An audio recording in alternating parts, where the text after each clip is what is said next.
Chapter 1192. Most importantly, he could also take the opportunity to persuade Dai Zong to be cautious. Yang Chendong said that they only needed to wait for 2 more months, and the safety of the beginning city would be impregnable. At that time, even if Bai Ming sent out an army, they would not be afraid. Although he did not know why all of this was done, since Yang Chendong said it, Su Yozhen could only choose to believe it. Furthermore, he only needed to delay the Northern Ming dynasty for 2 months. This was not a difficult task. With Su Yozhen's guarantee, Ming left with satisfaction. However, what was unexpected was that the next morning, Ming went directly to the entrance of Su Mansion and acted as if he wanted to accompany Su Yozhen to the court. It was obvious that he was afraid that Su Yozhen would find an excuse to run away. "Lord you don't believe me." After leaving the mansion and seeing Ming's sedan, Su Yozhen knocked on the other party with an unhappy expression. I'm sorry. I need Lord Su's help. Please forgive me. However, Lord Su, don't worry. After today, I will definitely apologize to Lord Su." You see, Ming showed a pitiful look and looked at Su Yozhen with a sad gaze. "Then let's go." Su Yozhen pretended to be in a difficult position and said. However, when he returned to the sedan, his face was not ugly at all. Not only that, but he was also a little excited. Being able to build a good relationship with Ming would only be of great help to him in understanding Bai Ming's economic strength. This time, the other party owed him a favor. In the future, when he inquired about some things, it would be easier for him to get information. The 2 ministers of the imperial court entered the palace together and participated in the court meeting. After the meeting, the 2 of them went to the back hall to meet Zhu Qiyu. In the back hall, when Ming and Su Yozhen had just knelt down, Zhu Qiyu took the lead to speak. "Minister you have to hurry up and prepare the amount of money for the army mobilization. Before the army is mobilized, the provisions have to be prepared first. Your responsibility is great." "Your Majesty, I'm guilty." Ming's face was full of sadness. If one looked carefully, one would see that his eyes were a little red. At this moment, Ming's appearance definitely had the potential to become a movie star. "You're guilty? What crime is there?" Zhu Qiyu looked at Ming, who was still kneeling on the ground, and had a bad feeling. "Your Majesty, it's like this. The grain reserves of our Ministry of Revenue are not enough to support a large-scale war. Now Without waiting for Ming to finish speaking, Zhu Qiyu, who was sitting on the dragon throne, almost jumped up. "What did you say? There was no more food. Where did they go? Wasn't last year's harvest pretty good? I remember that the price of food is not high. Don't you know how to collect more?" They were about to send out their troops, and now Ming was telling them that they didn't have any provisions. Wasn't this just tearing down their stage? How could he not be angry? Seeing that the emperor was indeed infuriated by the dragon debate, the kneeling Ming hurriedly explained, "Yes, your Majesty is right. Last year's harvest was good, and the price of grain wasn't high, but we weren't the only one collecting grain. Many big clans and merchants were also collecting grain. Their prices were even a little higher than the government, so most of the grain was taken away by them. The common people often said that it was hard for the people in bad years, but it was even harder for the people in good years." This was referring to the problem of grain prices. When the harvest was bad, grain production was low, and grain prices were high. Other than handing over their grain, the common people had nothing left. Because there was no grain to sell, they couldn't make any profit. On the other hand, when the harvest was good, grain prices were especially low, and they couldn't make much money. They could only scrape together enough to eat. This was the common people's sorrow. Compared to those big families, they were different. When the price of food was low, they would buy in large quantities and hoard them. Then, when the price of food was high, they would sell it in exchange for a large amount of money. It was difficult to say that they would suffer a loss. Over time, they relied on this kind of business to make money, and their hearts became wild. It developed to the point where they fought with the government to buy grain. The same grain, different prices. Farmers would definitely be willing to sell to the side with a higher price. This also caused Ming to not be able to buy much grain. Taken away, taken away. Zhu Qiyu had already stood up angrily from the dragon throne. Then he kept pacing back and forth to show the anger in his heart. As the emperor, he was actually aware of the grain problem. He was even aware of who was stirring up trouble and reselling the grain. However, the influence of these people wasn't small. Once they joined forces, it would involve many aspects to the point that he couldn't help but be afraid. This was also the reason why he couldn't do anything even though he knew that someone was collecting grain. Is it possible to buy some grain from those people at a fair price? After pacing back and forth a few times, Zhu Qiyu suddenly turned around and asked the kneeling Ming, "Your Majesty." With a bitter expression, Ming said, "It's impossible to buy grain at a fair price. Adding some money shouldn't be a problem. After all, they are Ming's subjects. They should also contribute to Ming. Then, how much money do you need to add?" Hearing that there was a way, Zhu Qiyu's face revealed a trace of expectation. This, Ming didn't immediately answer. Instead, he calculated in his heart. Then, he raised his head and stretched out a hand. 10%. When Zhu Qiyu saw that it was only one hand, his expression became much more relaxed. "No, it's 50%. Ming opened up his hand as he spoke. At this moment, there were 5 hands. What? They are profiting from the country's crisis. They are forcing me. When he heard that it was 50%, Zhu Qiyu immediately became unhappy. As a result, the original 30,000 jin of grain could only buy 20,000 jin. This price difference was too high. Zhu Qiyu cursed these profiteers and rich families in his heart. However, he didn't have any better methods to deal with them. Who asked these people to exist to represent the interests of too many people? Once he lost the support of these people, it would be hard to say if his throne would be stable. Unable to make an example out of these people, Zhu Qiyu could only lower his tone and ask, "Is there any other method?" No. His head shook like a rattle drum. Ming continuously shook his head. If he really had a better method, he wouldn't have come here to be scolded. If there isn't, then what are you doing as the Minister of Revenue? Finally, the thunderous anger that Ming imagined appeared.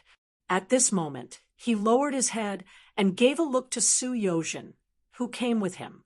This was the time to see the use of an alliance. Su Yozhen had been waiting for an opportunity. If he didn't let Zhu Qiyu understand some things, it would be hard to say what he wanted to say. Seeing that the time had come, if it was any later, Ming might be punished. If another Minister of Revenue came up, it might not be beneficial to his work. He finally slowly raised his head, holding the ceremonial tablet in his hand, and said, "Emperor, please calm down. This subject has a way to solve the food problem." Zhu Qiyu, who was really angry, even wanted to punish Ming. Su Yozhen's words instantly extinguished a lot of his anger. "Beloved Minister Su, you said you have a method?" "That's right. Although this subject's method can't solve the problem immediately, we only need to wait for a month or so. When this year's rations arrive, the problem will be solved." Su Yozhen raised her head and spoke with a righteous expression. "Wait for more than a month," Zhu Qiyu repeated after hearing that. "Yes, it's only a month. It won't delay the army's departure. Saving this time can save us a lot of money. No matter how you look at it, it's a profit. When the time comes, We can use the same price to compete with them. I believe the people will support the government more. Speaking of money, this subject has an idea that I want to report to the emperor. Using money to talk about the matter, Su Yozhen talked about the other topic that he had come for today. When the matter of money was brought up, Zhu Qiu clearly became nervous. The longer he had been the emperor, the more he knew the benefits of money. Without money, it really was hard to move forward. He even thought that if he didn't have money, would people still listen to him? Beloved Minister Su, we are listening. Yes, Your Majesty. Since this subject has taken charge of the Ministry of Justice, I've found that there are often insufficient prison cells. This is because there are too many people who don't follow self-discipline. Of course, there are also some people who make mistakes in the heat of the moment. They have said more than once that they want to repent, but they don't have the chance. Because of this, many people have come to this subject. There are even some people who want to use money to redeem themselves. This way, we can give those who have always been good a chance to repent. At the same time, we can alleviate the problem of insufficient prison cells. This subject has thought about it again and again.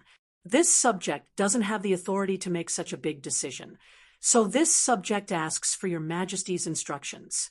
Use money to redeem people? Won't that cause problems? Zhu Qiu quickly grasped the crux of the matter. It won't. Not all crimes can be redeemed with money. Only when the crime isn't serious and the person has the intention to turn over a new leaf will it be allowed. As for the specific details, our Ministry of Justice will send people to carefully verify them. That's right, there was a child surnamed Chun who had always been good. When he was preparing to take the exam to become a county official, he drank too much and unintentionally injured someone. It was only a minor injury. Our local constable arrived soon after. In the end, he was sentenced to 3 months in prison. Speaking of which, the crime wasn't serious and the time he spent in prison wasn't very long. However, the problem was that it would delay his chances of passing the exam and even affect his future. The Chun family came to me because of this matter. They were willing to compensate the person who was beaten and also wanted to redeem him. Oh, they were prepared to pay 5,000 taels of silver to redeem him. Chapter 1193. So much silver, but it's just a light injury? Zhu Qiu listened carefully. When he heard that such a small matter could bring 5,000 taels of silver into the national treasury, his eyes widened with a look of disbelief. Yes, this is the price that they offered. This subject has thought about it, since this matter concerns a person's future, and the Chun family is a respectable family. A mere 5,000 taels is not enough. No matter what, it has to be doubled. We have to ask for 10,000 taels. Su Yozhen's tone was normal, but the result of her words shocked Zhu Qiu. It was just injuring someone and being punished with 3 months of imprisonment.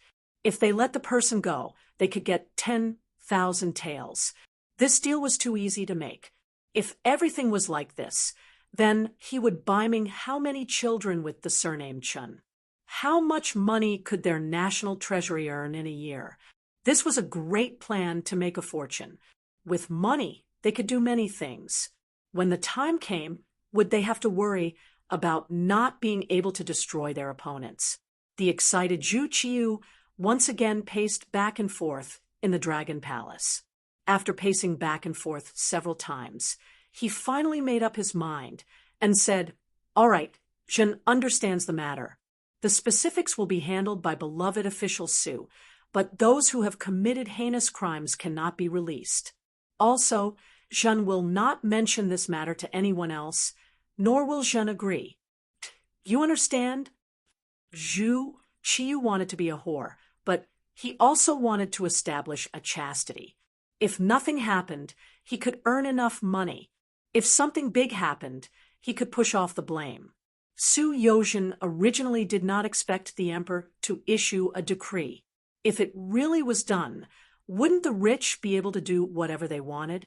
He only needed the emperor to know about this matter. The specifics would naturally be handled by him. As for whether or not this matter would attract the opposition of the other officials, he was not afraid. Not to mention that he had countless methods to force the opposing officials to shut their mouths. He also had Yang Qindong as an escape route. He did this in order to disrupt the social order of Ming. If he could not stay here, Bugnam of Gojoseon would definitely ensure his safety. Ming, who should have been beaten with a board, was not punished because of Su Yozhen. In the end, they agreed to postpone the departure of the army for more than a month. They would set out to the grasslands after the autumn harvest. The two ministers walked out of the palace together. Along the way, Ming expressed his gratitude many times. Su Darren, His Majesty's fondness for you is truly envious of others. After a round of thanks, Ming spoke of his thoughts on today's matter. Darren is overpraising me. All this is just what a subject should do. Su Yozhen chuckled. Today's meeting with the saint was like killing 3 birds with 1 stone. Not only did he delay Ming's deployment of troops, but he also owed Ming a favor. At the same time, he also planted the seeds of chaos in Ming's social order. This time, he had made a great contribution in front of Yang Qindong. If all the officials were like Lord Su, then who would be a match for our Ming? It's just that there's one thing this lowly official doesn't understand. Ming was a primary second-rank official. Su Yozhen was a secondary first-rank official. It wasn't wrong to use the word lowly official. This was enough to prove Ming's admiration for Su Yozhen at this moment. Darren, please don't say that. If there's anything, we can discuss it with each other. Su Yozhen naturally wouldn't be arrogant and returned with a smile. All right, then this lowly official will speak presumptuously. Just now, Su Darren said that depending on the situation, those people can be ransomed. I wonder what the standard is. Ming finally asked what he wanted to ask. In his opinion, there was no standard at all. If there had to be one, it would all depend on Su Yozhen's words. If Su Yozhen thought that it could be redeemed, then it was the same as committing the crime of murder. On the other hand, if he thought that it couldn't be done, then you had to hold on even if you were wrongly accused. In this way, how much power would this be? How many high-ranking officials and nobles would be able to make friends with this matter? Over time, once enough of a net was formed, it would be difficult for the emperor to move against Su Yozhen in the future. There would be many constraints and difficulties. Oh, this matter. There are no regulations now, but there will definitely be in the future. Well, if Darren has any friends who need help, just ask. Su Yozhen knew that Ming saw through the trick in this matter, but he was not afraid. Everyone was good. He wouldn't deliberately target anyone. On the contrary, he was very willing to do some favors. Ming wanted this sentence. After all, Su Yozhen was the Minister of Justice. He was the boss of this matter. He couldn't intervene, even if he wanted to. Being able to get this promise, once there was a friend who needed help in the future, he would also have some confidence. Thank you, Su Darren. Ming clasped his fist and laughed. Well said, well said, ha. Su Yozhen also clasped his fist and laughed. The Ming army delayed the time to re-enter the grassland because of the grain and fodder. When the news appeared in front of Yang Qindong in the form of a telegram, he also breathed a sigh of relief and said, "Very good. The new grain will only be harvested after more than a month. At that time, it will take more than 3 months to collect grain by grain and mobilize the army. There is no need to worry about the beginning city." The alliance between the Ming army and the Walla army had indeed brought a lot of trouble to Yang Qindong. At one point, It even almost caused the new First Army and the new Second Army to be completely wiped out. Even now, thinking back on the dangers involved, it was still so frightening. If the matter of the Shaowei province had not been resolved quickly enough, he was afraid that he would not have been able to save the beginning city in time. Now, Yang Qindong's strength was expanding rapidly, especially after he took over the Smallwa province, which gave him more foundation. More than 500,000 of the original Wa soldiers were captured and surrendered, which gave him more confidence in doing things. Yang Qindong's strength was expanding rapidly, especially after he took over the Smallwa province, which gave him more confidence in doing things. Send a telegram to the small Japanese empire and ask them to speed up the reorganization of the army. The first echelon, 50,000 people, will set off in half a month at the latest and enter the Liaodong region. They will appear in front of the beginning city in 2.5 months at the latest. Send a telegram to Qiqian City and ask Castellan Yuqian to prepare more food and supplies to the Shaowei province by sea. Half a month later, they will follow the army to the Liaodong region. Send a telegram to the person in charge of the security bureau in the capital of Ming. Commend Su Yozhen for his recent work. At the same time, take out 1 million taels of silver as a fund for activities. At the same time, pay attention to the safety of my family, the Hu family, and other close people of this king. A series of orders came from Yang Qindong's mouth. Only then did Yang Qindong walk out of the military tent energetically. Outside the military tent, there was smoke rising from the kitchen. It was obviously time for lunch. Pass down the order. After lunch, the troops will speed up and arrive at Shajing City as soon as possible. At the same time, inform the 4th Army Division at the back to speed up their march. Yang Qindong could not wait any longer. He had to launch a sudden attack while the Walla cavalry's morale was low. Otherwise, if he did not remove the roots of the weeds, they would grow again when the spring breeze came. Once Yesen escaped, it would be difficult to find him in the vast grassland. This was the reason why he only brought these troops to Hanoi. He was afraid that if he brought too many troops, Yesen would escape without a fight. He was especially afraid that he would escape to the north. In that case, he would really be letting the tiger return to the mountain. Hanoi region, disorderly Well City. Those who had fled back were the first to enter the city with their cavalry in a somewhat sorry state. When they left the city, they were so arrogant, leading 150,000 elite cavalrymen. But when they returned, there were less than 30,000 cavalrymen. Moreover, they had lost their food. Anyone with eyes could see the result of this battle.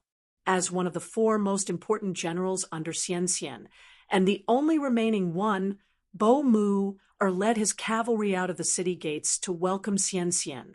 When he saw Xianxian's dusty appearance, he immediately rode up and asked with concern, "Leader, if there's anything, we'll talk about it when we get back." Noticing that there were many people looking at him at the city gate, Yesen shook his head gently and gave Bomir a look. The army smoothly entered the city and soon came to the general's mansion. When there was no one else, Yesen took off his armor and said something that surprised Bomir. "This time we lost. The 5-star army has been chasing us. For safety's sake, we must leave here." "Leave here?" But Bomir said with a puzzled expression, "The reason why the Vala tribe was able to maintain their current strength, especially after the appearance of the 5-star army and the destruction of the Tatars' main forces, was because they were able to maintain their strength. Even after the surrender of countless Mongol tribes, they were still able to grow and expand. The most fundamental reason was that they were able to occupy a city. In the past, the Mongolian cavalry was used to moving around and attacking in a wandering manner. Usually, they were herders, but once they found a target, they would transform into fierce grassland wolves, burning, killing, robbing, and plundering. There was no evil that they would not do. This was their nature and also the environment. The advantage was that they did not have a fixed residence. Even if they had enemies who wanted to take revenge, it would be difficult to find them. The disadvantage was that it was difficult for them to develop and grow. Because they did not have a fixed location, they relied on plundering to make a living, and there was no opportunity to develop. In view of these problems, Yes Hen made a bold decision, and that was to change from wandering to fixed. He sent troops to occupy the cities of the Great Ming Dynasty and learn from the Great Ming Dynasty's Yamen to manage the cities. He allowed outsiders to do business and farm here, and they only charged a certain amount of money. Needless to say, this way, they really did develop. Slowly, with money, they could recruit soldiers and buy everything they needed. Gradually, Wara people were no longer a nomadic people, and they were evolving into the Han people. If they continued to develop like this, it was inevitable that they would become stronger and stronger. Once the time was right, it was not impossible to overthrow the old regime and establish a new empire. But now, Yes Hen wanted to change his previous decision and return to a nomadic life. It was no wonder that Bomir was so surprised and confused. Chapter 1194. He knew very well what Yes Hen was worried about, so he didn't object immediately. Instead, he asked tentatively, "Leader, is the 5-star army really that powerful? Can they attack Chaos Jing City? We have recently strengthened the city's defenses." He. Yeshen's eyes flashed with fear. He shook his head and said, "You haven't fought with the 5-star army before, so you don't know how powerful they are. Whether it is weapons, equipment, personnel quality, or even riding ability, they are not inferior to us. They can even be said to be stronger than us. Under their powerful guns and cannons, no city can say that it is strong. We will definitely lose if we fight against them." Guns and cannons? Bo moo, or shook his head in disbelief. Those things are not omnipotent.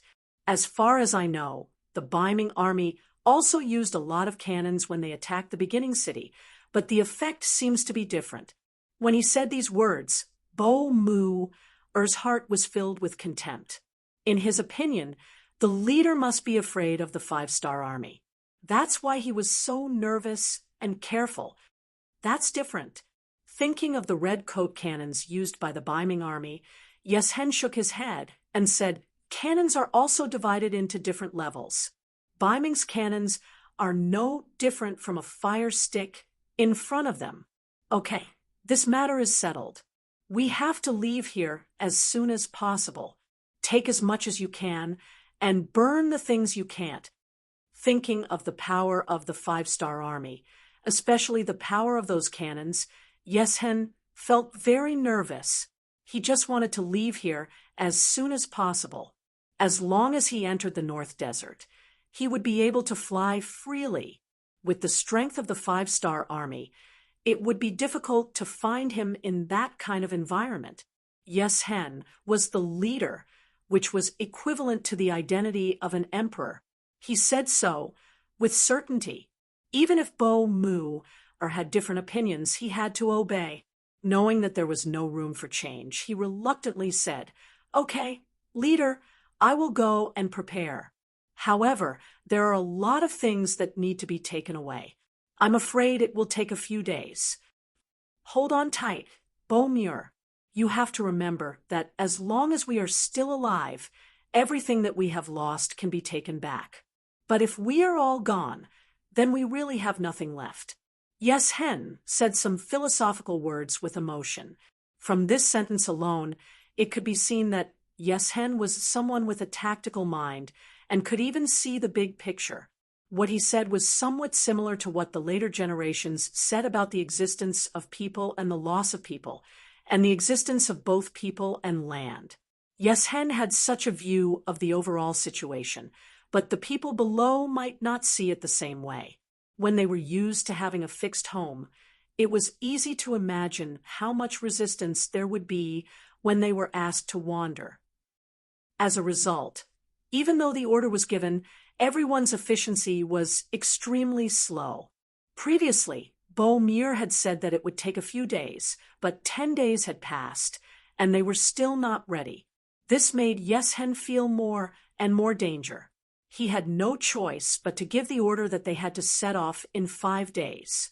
If there were still things that were not properly prepared or loaded into the car, then he would directly destroy them. Ishi. It was a town that did not occupy a large area, but because of its geographical location, it had become a place that military strategists would fight for. West past South Ming Hami Guard. South of it was the Ili border state. South of it was the Dahatao region, such as Hanoi and disordered Wells City. East of it was a prairie over the Lang Mountain, and other places were Shajing City and Jingzhou City. North of it was still a boundless prairie, and about a few hundred miles later, it was a desert, an uninhabited area that could also be called a safe zone and a war-free zone. Such an important place was once the focus of the Great Ming Dynasty's defense, and it also became a bridgehead to prevent the tribes of the prairie from entering the Great Ming Dynasty. The emperors of the Great Ming Dynasty had also arranged a large number of troops here. And all these changes began when the Great Ming Dynasty divided the north and south. According to the geographical division, this place should belong to Baiming, but because it was too far away from the Great Ming Dynasty, it was eventually abandoned and now became one of the territories of the Wara cavalry. When the Wala cavalry faced the 5-star army, it was always difficult for them to gain any advantage, but in the eyes of other forces, it was already a very powerful existence. Since Yeshen sent people to occupy this place, no one dared to have any ideas about it, and no one wanted to bear the revenge of the Wala cavalry. But this did not include the 5-star army. Just like now, the Liaodong Cavalry Reinforced Regiment was quietly approaching here. In a low sand dune 10 miles east of Yiji, the regiment commander Tong Long and the deputy regiment commander Zhao Xing were looking down at a simple sand table in front of them, making arrangements and preparations before the battle. Regiment commander, our scouts have reported that there are now 3,000 Wala cavalry in Yiji and 500 desperados recruited from all over the country, respectively guarding the 4 entrances to the town. There are barricades on the outside and ropes on the inside. It will not be easy for any force to force their way in. The deputy regiment commander, Zhao Xing, said as he pointed at the sand table in front of him, pointing out the distribution of the Wala cavalry. Hiss! Hearing the analysis, Tong Long could not help but take a deep breath.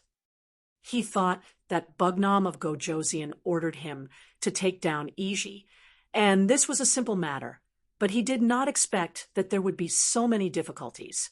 His Liaodong Cavalry Reinforced Regiment only had 5,000 cavalry, and they were the attacking side. If they were not careful, not only would they be heavily injured, but if they could not take down this important town, it would delay Bugnam of Gojoseon's plan. After Zhao Xing finished the report, he also frowned. Obviously, he did not know what to do. After all, the enemy's forces were on par with theirs, and they came from afar, so they were not very familiar with the environment. There would be no good result if they forced their way in. But what if they used their wits? It seemed that they could not think of a better way in a short time, and it was likely that it would be extremely difficult to get close to the enemy. Whether it was Tong Long or Zhao Xing, they were both surrendered generals. This caused them to be at a disadvantage compared to others when they first started. Only Yang Qindong was generous and did not doubt the people he used. After discovering the bravery and intelligence of the two, he was assured to hand over the entire reinforced regiment to them. It was because of this that they felt even more pressure. Under pressure, there was unlimited motivation. Tong Long and Zhao Xing had thought that they would perform well on the battlefield to prove their abilities, and also to prove that Bugnam of Gojoseon was not wrong. But now, there was finally a mission that they could complete alone, and now they were helpless. How could they not be anxious? Why don't we just force our way in? I will lead the troops to rush in first, and Deputy Regiment Commander Zhao will be at the back. This time, even if we lose all of our reinforced regiment, we must take down Iji Bugnam of Gojoseon's orders must be completed. Tong Long, who had run out of ideas, became a little anxious. He simply smashed his fist heavily on the sand table, putting on a desperate stance. You can't, Regiment Commander. Zhao Xing quickly shook his head and said, We are not afraid of death, but if we die without completing the mission, then we will become the sinners of the Five-Star Army, and our families and friends will be implicated, and we will be looked down upon forever. Then what should we do? What do you think? Tong Long's eyes were spitting fire when he heard that they could not force their way in. Think about it. Think about it. Of course, Zhao Xing did not have a good idea, but he knew that it was impossible to force their way in, and this could very well ruin Bugnam of Gojoseon's grand plan. In that case, even if the entire Liaodong cavalry reinforced regiment was sacrificed, they would still not get any credit and would instead become sinners. Report. Just as the two regimental commanders were arguing and feeling helpless, a bodyguard jogged over. He first saluted Tong Long and Zhao Xing, then said, There are 2 Han men outside the camp. They say they want to see Regimental Commander Tong and Deputy Regimental Commander Zhao.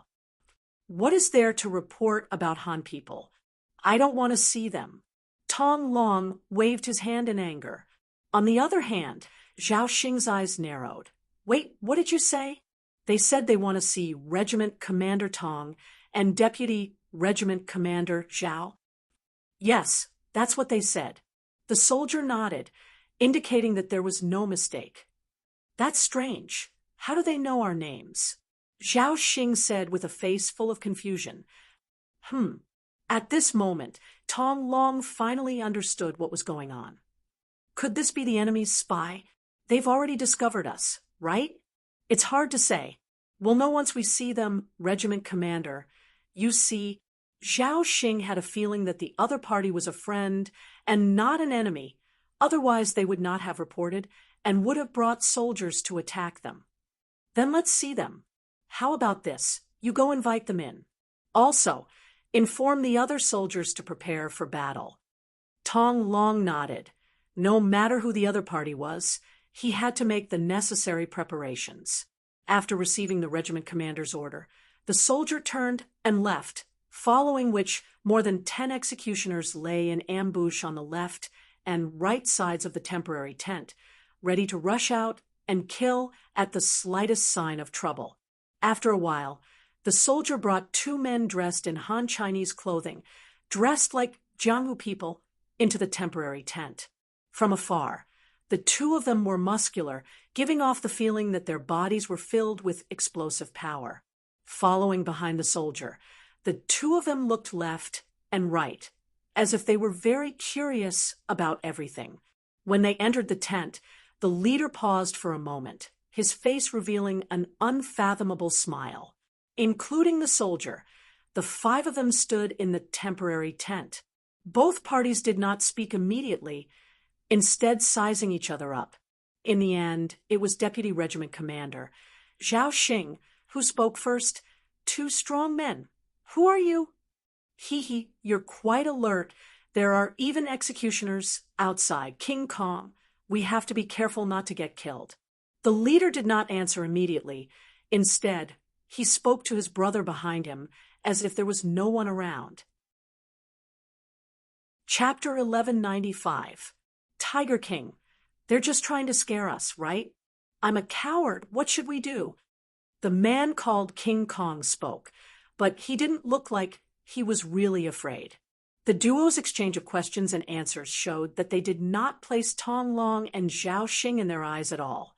This caused the former to become displeased as he suddenly raised his voice and said, The 2 of you, this is not your home. If you have something to say, just say it. If you continue to cause trouble, I will have no choice but to treat you as enemies and take you down first. Oh, Look, you're still anxious. Ha ha ha. King Kong, show us your identity. Tiger King laughed, obviously amused by Tong Long's behavior. Although he said that, his right hand shook and a green military certificate was taken out just like that. Military certificate? Seeing this green certificate, Tong Long and Zhao Xing were shocked. They also had the same certificate, which was proof of their identity. After confirming that the people who came were indeed on their side, the two of them relaxed a lot. Then they reached out and took Tiger King's and King Kong's certificates. But when they opened it, the two of them were stunned and looked at the two people in front of them in disbelief. Tong Long and Zhao Xing's shocked expressions were not out of Tiger King and King Kong's expectations. Then Tiger King said, "What? Don't you know how to salute when you see your superior?" Oh, this question woke the two of them up from a dream. The two of them quickly put their feet together, stood at attention, and said in unison, "Hello, sir." The two of them were the captain of the Wolf Fang Special Forces, Tiger King, and the captain of the division, King Kong. The Tiger King, also known as the Iron Tiger, didn't need to be mentioned. Although he didn't have many soldiers with him, only a few hundred, he was experienced and powerful. The missions he completed were also irreplaceable. His military rank had long since been promoted to the rank of senior colonel. Even King Kong, who was the captain of the division, was also a colonel. In comparison, the commander of the newly established Liaodong Cavalry Regiment, Tong Long, was only a lieutenant colonel, and Zhao Xing, the deputy commander, was only a major. When the lieutenant colonel and major saw the colonel, and the colonel, of course, they had to salute to show their respect. The two men saluted, and Iron Tiger and King Kong returned the salute. Then the four men clasped their hands together. Tong Long said, excitedly, "I've long heard from Commander Bai Shuang that there's an extremely mysterious Wolf Fang Special Forces in the 5-star Army. You've completed a mission that even thousands of soldiers and horses would find difficult to complete. It's really admirable. I didn't expect to finally meet you now." "That's right. We've admired you for a long time. I didn't expect to meet you here. It's just that you're here for..." Although Deputy Commander Zhao Xing had some guesses in his heart, he still couldn't be sure before he received a concrete answer. Tai Hu laughed heartily and said, "We are here on the orders of the 6th Young Master to help you capture Yiji. How is it? Do you have any leads?" "Ah, that's great." Hearing that they were here to help him, Tong Long was naturally overjoyed. If he still needed the help of others for a mission, he wouldn't be in a good mood. However, Yiji was a place that was easy to defend and hard to attack. It couldn't be better if someone came to help him. "Yes, thank you, Wolf Fang Special Forces, for coming to help. To be honest, the commander and I were still worried about the mission. We really couldn't think of any better ideas," Zhao Xing said excitedly. He seemed to have seen the hope of capturing Yiji. The two men were so honest that Tai Hu had a good impression of them. He laughed and said, "To be honest, when we received the orders from the 6th Young Master to help you capture Yiji, we didn't really understand it. It's just one soldier and a few more important towns. You have 5,000 cavalrymen. It shouldn't be a problem to complete the mission. However, when we really understood it, we realized that this mission is indeed not easy to complete." Even Tai Hu said that the mission was not easy to complete. Tong Long and Zhao Xing were both shocked and said, "What? Even with the strength of the Wolf Fang Special Forces, they can't complete it?" "Haha, our Wolf Fang Special Forces is also made up of people. There are also many missions that we can't complete," Tai Hu said honestly. For example, they couldn't enter the palace of the great Ming dynasty to kill the emperor. There were many palace guards there, and they were quite strong.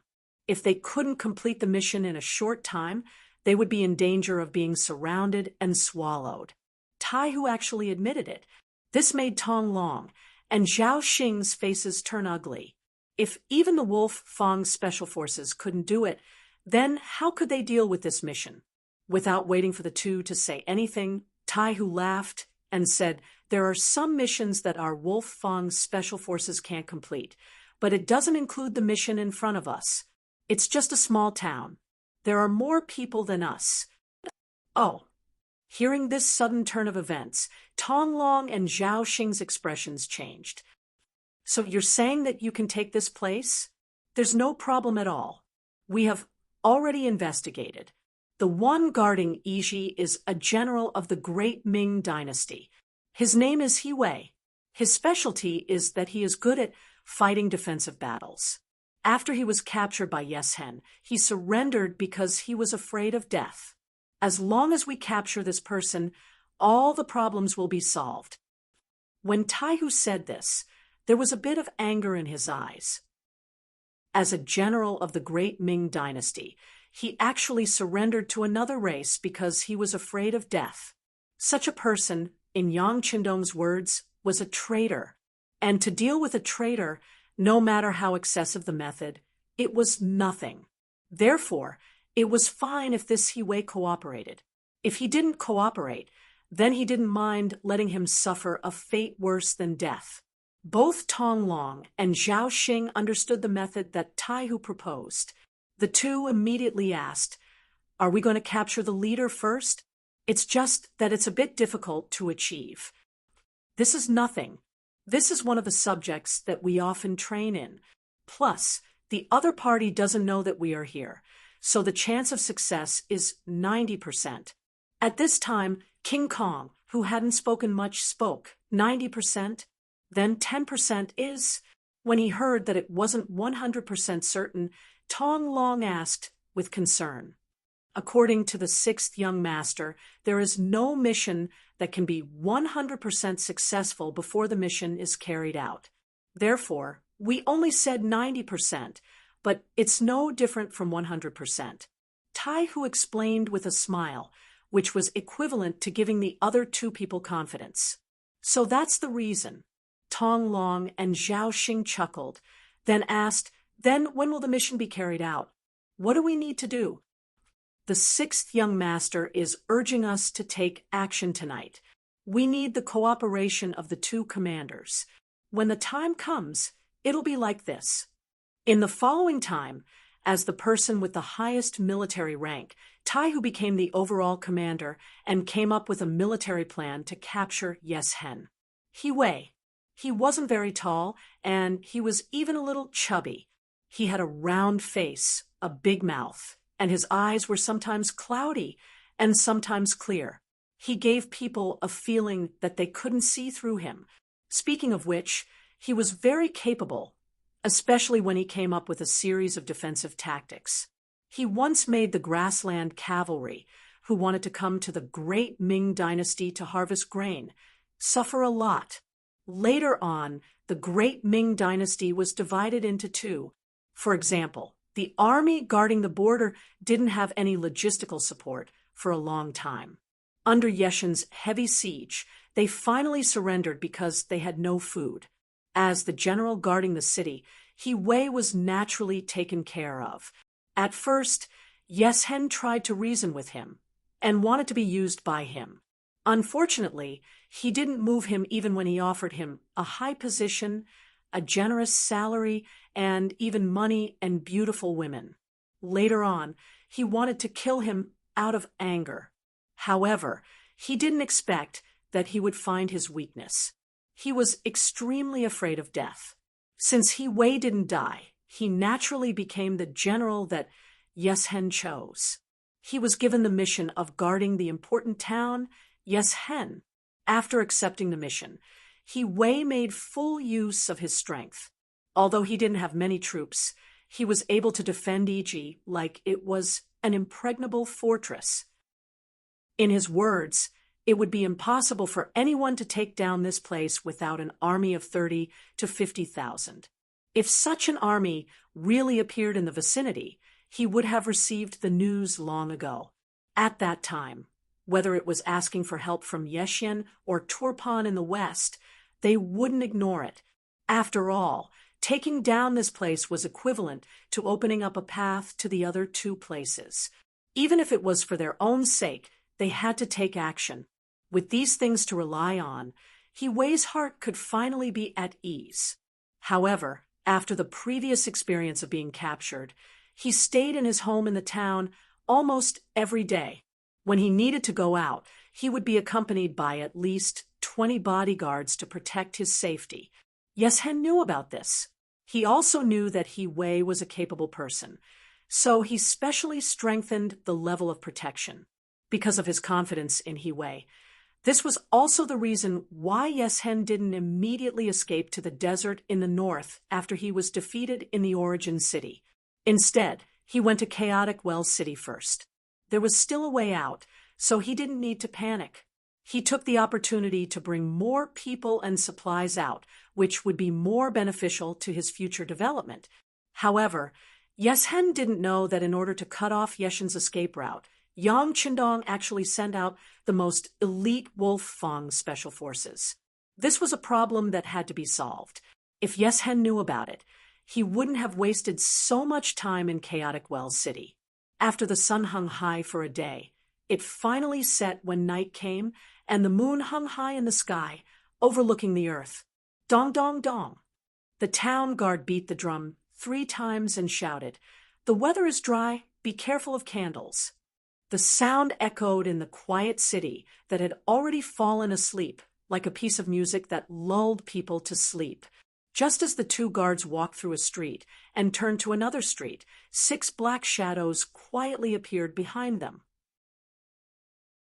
Chapter 1196.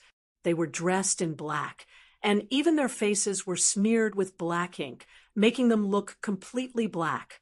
They hid in the corner of the street. Even if someone walked past them, it would be difficult for them to be discovered.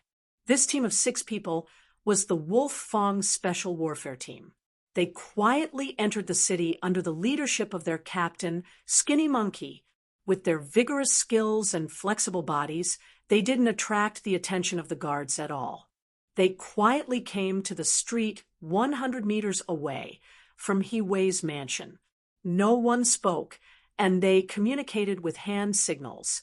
Skinny Monkey made a few special warfare movements in a row, telling his team members that the target was in front of them. The 6 people moved forward in 3 directions. 1 person was responsible for the arrangements on the left, 1 person was responsible for the security on the right, and the last person followed him to climb over the wall and open the gate from the inside. They moved forward like a cat, and even when they walked, they didn't make the slightest sound. After smoothly arriving in front of the gate, Skinny Monkey looked at his team member and made an okay gesture. The team member bent down and held his hands together. Skinny Monkey's body gently jumped onto the arm, and then the arm suddenly lifted, easily sending Skinny Monkey, who was less than 100 pounds, to the wall of the mansion. Everything was as smooth as flowing water. In fact, just this movement alone was practiced countless times, and it was only because of this that they could achieve such amazing results. The Skinny Monkey-like figure didn't immediately take action after jumping off the wall. Instead, he took out a night vision device from his bosom and put it on. After looking around and making sure that no one was paying attention to them, he gently jumped down and slowly opened the gate of the mansion. Then, he let the group of 6 into the mansion. It was midnight, and He Wei was sleeping soundly. In his dream, he had already left with Yes-Hen and went to another place to live, and he had conquered a large territory. At this time, he was preparing to return to the great Ming dynasty in high spirits and rebuild his glory. Suddenly, he felt an itch in front of his nose, waking him up from his sleep. He Wei narrowed his eyes and looked outside. He casually flipped over when he suddenly stopped, as if he had thought of something. He turned around and opened his eyes to see Skinny Monkey looking at him with a smile on his face. Just now, when He Wei was in a daze, he seemed to have seen a figure beside the bed. He wasn't sure if his eyes were playing tricks on him, so he thought that he was still dreaming. When Wei turned around again, he was finally sure that everything he saw was real. Right now, there really was someone standing on his bed, staring at him fiercely. You! Out of instinct, Wei wanted to shout, but as soon as the word "you" left his mouth, he felt a sharp pain in his lower abdomen. He had taken a heavy punch, and his entire body was bent over, under the unbearable pain. Wei found it difficult to breathe. Suddenly, a sharp dagger appeared and slashed his left arm. Blood immediately flowed out. Wei, who had wanted to ease the pain, couldn't help but cry out in pain. You can scream, but after that, your tongue will be gone. I guarantee that you won't be able to make a sound for the rest of your life. You believe me? The smiling face got closer and closer, and a voice that made one's heart as cold as ice rang in his ears. Wei, who was afraid of death, saw that his left arm was still bleeding. How could he not know that the other party was serious? He immediately said softly, "No, I won't scream anymore. Hero, hero, please spare my life. Please spare my life." As expected, Wei was a person who was afraid of death. He was afraid that the information he had was wrong, so he had to waste more time talking. Now that he had found his weakness, the rest of the matter would be much easier to handle. It's easy to avoid suffering. Do as I say. In the quiet night, orders were sent out from the residents, and the entire Iji village started to move. Regardless of whether it was those who were on duty or those who were sleeping in their homes, they all received news from Wei's personal guards that they were to gather immediately. The general had an order to pass down. Although many people were unhappy, and some were even cursing, they remembered what Leader Yeshen said before he left. If anyone dared to disobey General Wei's orders, it was equivalent to disrespecting him. That person would be dismembered by 5 horses. Even though everyone was unhappy, they could only suppress their dissatisfaction and head towards the He residence. The candlelight in the He residence's meeting room wasn't very bright. Only Wei's shadow could be seen clearly. Even the figures of the personal guards beside him couldn't be seen clearly. However, at this moment, no one cared so much. This was because just a moment ago, Wei revealed a piece of news that they didn't expect. Everyone, in a sand dune 10 miles away from our town, there are 2,000 5-star army cavalrymen hiding there. They are preparing to attack our Iji village tomorrow morning. What? The 5-star army's cavalrymen? Did they really come? That's too fast. They only have 2,000 cavalrymen. They are underestimating us. Let them come. When the time comes, we will show them our power and let them know that our Iji village is a land of death. That's right. Let's go back and prepare. We will definitely teach them a lesson tomorrow. The generals had different opinions, but their meaning was basically the same. They were all preparing their defense and waiting for the 5-star army to come and die. However, this wasn't the result that Wei wanted to see. Seeing that no one was following his train of thought, he couldn't help but cough lightly and say, "What? Everyone is thinking about how to defend. Don't you know that the best defense is offense?" Offense. When this word came out from Wei's mouth, it indeed shocked many people. Everyone looked at him as if they didn't know him. Wei was a famous defense expert. Why did he suddenly change his mind and want to take the initiative to attack? How could Wei not know what everyone was thinking when they looked at him? It was true that he didn't want to take the initiative to attack, but he couldn't control the fact that the personal guards beside him were disguised as Skinny Monkey and the others. He didn't forget how those personal guards who were supposed to protect him died tragically in front of him. Slash after slash, more than half of their flesh was cut off, but they were still alive. That feeling scared him so much that he didn't know how many times he peed. He Wei didn't want to end up like those people, so he had to complete the mission given to him by Skinny Monkey and the others. He could only continue. What? Do you really think that this general doesn't know how to attack? Let me tell you, there wasn't a suitable opportunity before. It's different now. The enemy only has 2,000 cavalrymen, and they aren't prepared at all. This is the time for us to launch a sneak attack. If we do it well, those war horses will be ours, and the prisoners will become our slaves. No matter how you look at it, it's worth a try. Naturally, if everyone doesn't have such thoughts, then just pretend that I didn't say anything. Tomorrow, we will just fight a defensive battle. At most, we will just watch the 5-star army escape from under our eyes after being defeated. When they heard that taking the initiative to attack would give them so much spoils of war, all the generals' eyes lit up with excitement. Everything was good about following He Wei. In the past, it wasn't like the Ming army didn't try to attack them. However, they all failed and didn't pay much of a price. However, there was one point. Their spoils of war were too little. It could even be said that there was almost nothing. This was all because they only defended and never took the initiative to attack. Even when they saw the enemy retreat after failing to attack the city, they never took the initiative to attack. Thus, what benefits would there be for them? On the battlefield, if one wanted to develop and strengthen themselves, they had to continuously win battles.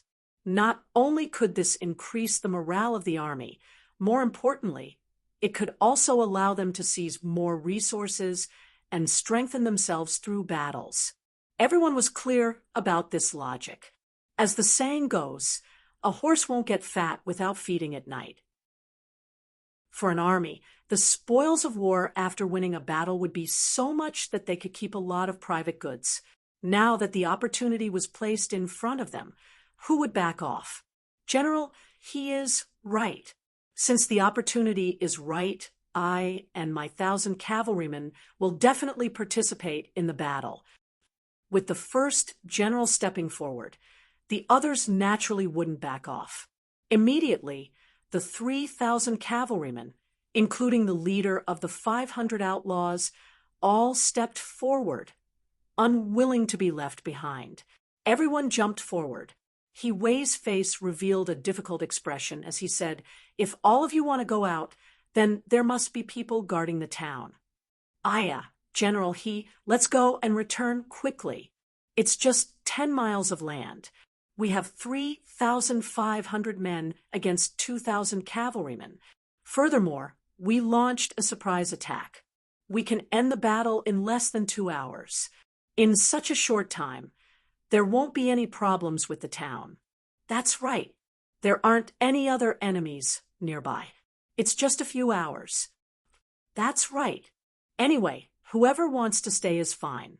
We have to go out and fight. Of course, we have to go out too. Everyone took the initiative to express their desire to fight.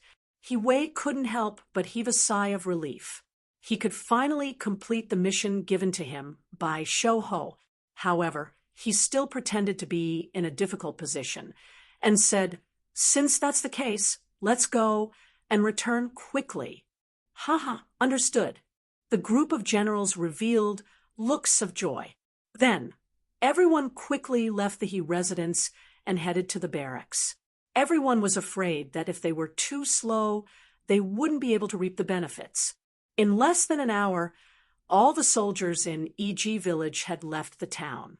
Other than some of the captains who stayed at home, there wasn't a single person who could leave. The 3,000 cavalrymen didn't even leave a single one behind.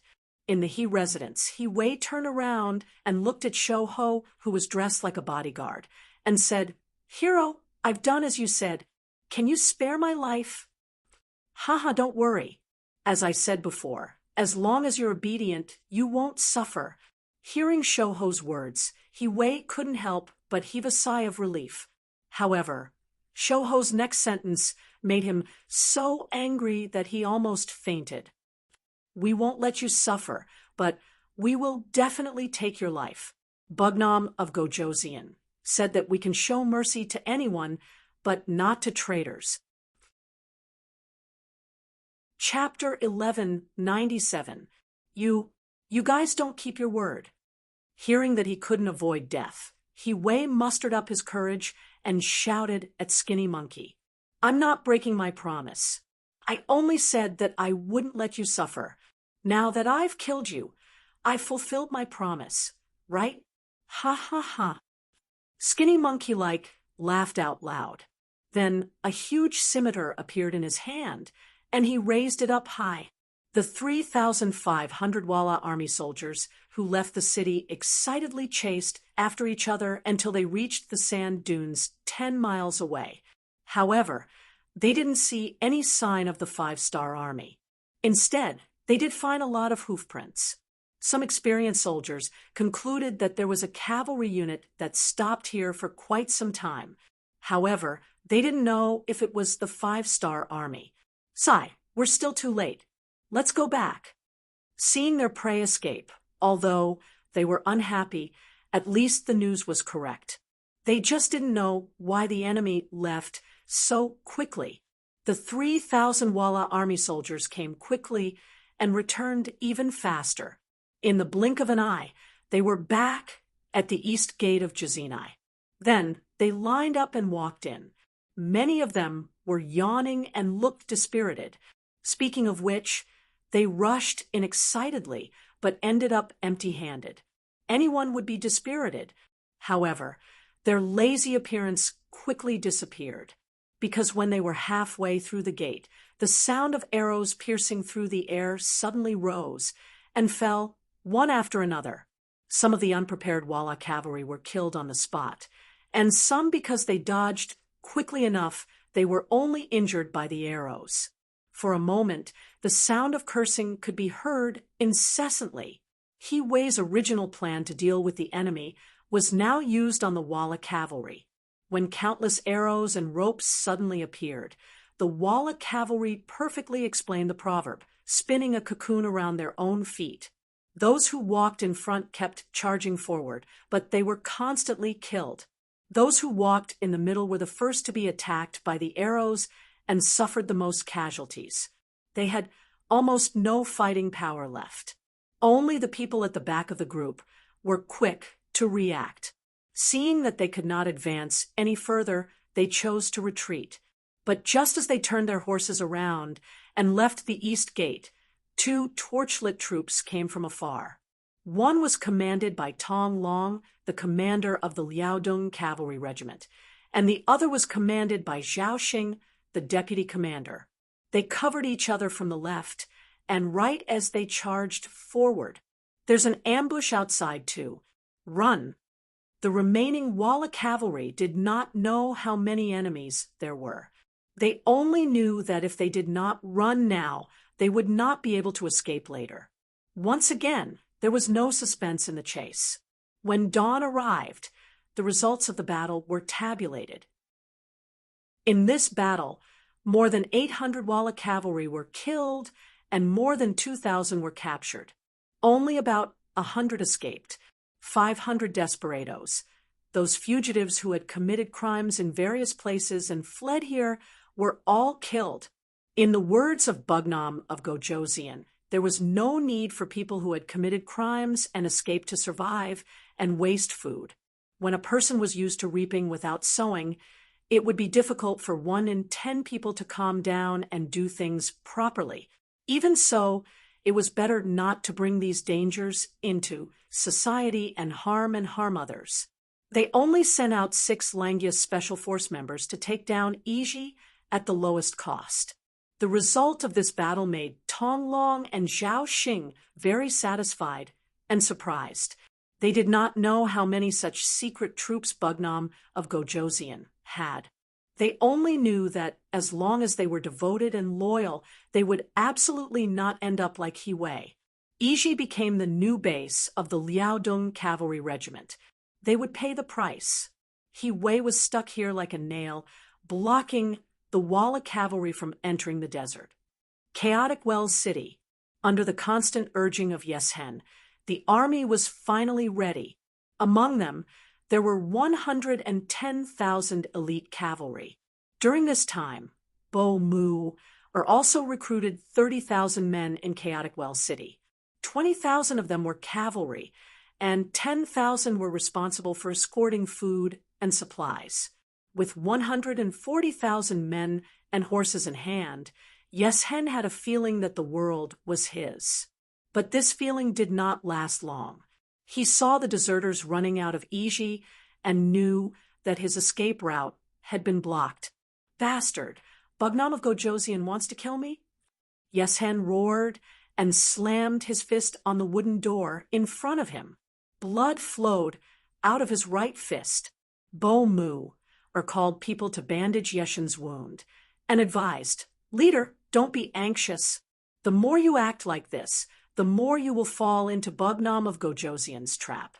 Now, we might as well stay in Chaotic Well City. I believe that with this city, we should be able to block the 5-star army. As long as we stay here for a long time, the other surrounding forces will not stand idly by." At this time, Bo Mu still did not want to leave Chaotic Well City. Perhaps it was the past few years that allowed him to gradually adapt to this place, to a stable life with a residence. No. As soon as his right hand was bandaged, Yeshen took it back and said loudly, "Retreat is a must. Can't you see that this is Bugnam of Gojosian blocking my escape route? Is he afraid that I will leave here? Since he is afraid, then of course I will leave here." "You still want to leave?" "Leader, then where should we go?" "Ming behind us. Didn't you say that they have already joined forces with the 5-star army?" Bo Mu knew that he could not persuade Yeshen anymore. If he did, he would be punished. He could only take back his thoughts and suggestions and ask where they should go. He did not answer immediately. Instead, after thinking for a long time, he said something shocking. "Go to Ilili. Ilili?" At this moment, not only Bo Mu, but also Chao Lu, who had just been promoted to become Yeshen's deputy general, repeated with a face full of shock. Looking at the shocked expressions of the two, Yeshen could not help but laugh. "Look, even you two are so shocked. This must be something that even Bugnam of Gojosian would not think of. Then let's go there. From here, we will go northwest through Chili Mountain and Majuan Mountain and head towards Ilili." Bo Mu imagined the path in his mind. Then he said worriedly, "But if we go from there, we will have to pass through the Sha-Sho guards and Hami guards. Will Ming allow us to pass through?" "Even if they don't allow us, we have an army of 140,000. Even if they have 2 guts, they won't dare to have any ideas about us. All right, this matter is decided. Ha! If I use the Han people's words, it is called diverting the trouble. Ha! They want to put this leader to death. I want to see what the 5-star army can do to me." Yeshen was excited about his bold move. In his opinion, if he let the 5-star army become enemies with the 3 powers in Ilili, Yang Chendong would also have to give up and would only be able to watch him leave. Of course, if Yang Chendong still chased after him, then he would join forces with the other 3 powers. At that time, they would have another 500,000 to 600,000 soldiers. The reason why they were unable to take down Genesis City was because the Ming army was not strong enough. This time, with a new ally, he was full of confidence. After making the decision, early the next morning, Yeshen brought his 140,000 soldiers and the treasures that he had plundered over the years and left Chaotic Well City. This news was also discovered by the scouts of the 1st Division that night. The news was sent to Yang Chendong, who had just arrived at the foot of Shajing City, through a telegram. In front of him was Shajing City. He could already see Shibi bringing Kong Ji and the others out to welcome him. Yang Chendong returned the telegram to Beta Persei and sneered, "This Yeshen is a character. His reaction is quick. Since this is the case, then I will destroy Ilili as well. This piece of land should have been included in the territory of the Han people. In this case, inform Su Dei secretly that his chance to perform a meritorious deed has come. Inform the new army to go directly to Ili Li and let the army be on standby there. Inform the 1st Cavalry Division to also go to Ili Li. After issuing several orders in succession, Yang Qindong rode the White Dragon and headed towards the White Dragon. Right in front of him, Shi Bi and the other officers of the new 2nd Army all knelt on the ground to welcome the arrival of Yang Qindong. Yang Qindong had long said that soldiers only needed to salute when they met. But this time, the new 2nd Army had rebelled and returned. Although Yang Qindong was clear about the matter from the beginning to the end, and he did not object, they had still done something wrong. Now, they were kneeling to express an attitude of asking for forgiveness. Yang Qindong rode the White Dragon and did not let them get up as soon as they met. Instead, he let them kneel on the ground. Speaking of the new 2nd Army, although there was a general trend, it was also a fact that Shi Bi had mistakenly used Su Yuan. If not, the new 2nd Army would not have been in chaos before attacking, giving the Baiming army a chance, and Baiming would not have been able to attack the beginning city without any worries. Along the way, Yang Qindong rode, very slowly. After about 15 minutes, he deliberately slowed down and arrived in front of Shi Bi and the others. At this moment, these officers of the new 2nd Army were all kneeling there and did not even dare to raise their heads. They were not the only ones. Even Vice Division Commander Na Risong and Division Commander Dai Qua, who had marched with Yang Qindong, did not dare to say anything. They were all frightened by the scene in front of them. When Na Risong first met Yang Qindong, the beginning city was not even there. At that time, although Yang Qindong was somewhat heroic and had killed many people, he could only be considered a small vassal. Although his growth was too fast, Na Risong did not have an intuitive feeling because he was content with staying in a corner. Now that he saw the officers wearing the Major General's uniform and a group of senior colonels kneeling on the ground, the shock he felt was quite strong. It also made him understand that Yang Qindong was no longer the amiable young man he had met back then. If he was angry, he could kill people at any time. Chapter 1198. There was no need to mention Dai Qua. To be chosen by Chun Bo and become the commander of the 1st Cavalry Division of the Far Eastern Army, his character was naturally extremely proud. Because of Commander Chun Bo's trust in him, he had heard of the 6th Young Master's name many times. However, seeing was believing. He did not expect Bugnam of Gojoseon to be so young. Since he was left behind by Chun Bo and came to Yang Qindong's camp, he could often talk to Yang Qindong. Over time, the mysterious feeling disappeared. On the contrary, in his heart, this Bugnam of Gojoseon was as gentle and humble as the man next door. This was really different from what he had imagined. He had heard that the commander often fought in all directions, and when he was angry, he would command the army and blood would flow like a river. But until today, he saw the other side of Yang Qindong. Seeing so many officers kneeling on the ground without even daring to breathe, he finally knew what was called authority. It was really a kind of thing that could only be understood and not explained. After an unknown period of time, a sigh finally came out. "Okay, get up. Let's talk in the city." With such a simple sentence, the momentum that seemed like a storm just now disappeared in an instant. Many people could not help but breathe a sigh of relief. The people kneeling on the ground were even able to breathe heavily after this sentence. Yes, Shibi was covered in cold sweat. When he felt that the pressure was gone, he quickly responded and was the first to get up. However, he still did not dare to raise his head. He did not even ride a horse and walked in front to lead the way. In the military headquarters of the new 2nd Army in Shajing City, Yang Qindong sat on the high seat. Shibi and the other officers of the new Second Army stood on both sides. This time, no one knelt down. It was because Yang Chendong said that kneeling just now was for the people inside and outside the city to see.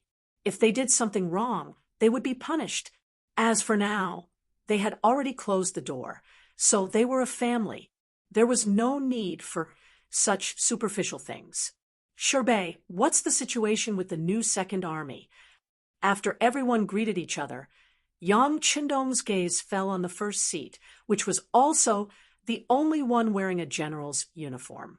Sixth young master, the morale of the new Second Army is still good. Everyone is very happy and excited after knowing that they can return to the five-star army. Shepard reported carefully. This is enough to prove that both the soldiers and the civilians have a scale in their hearts. Whoever treats them well, they will treat them better. Yang Chendong nodded in satisfaction. This is also a good leadership from you as the commander of the army. I wouldn't dare. Sixth young master, your subordinate is guilty. How could Shepard dare to claim credit for himself?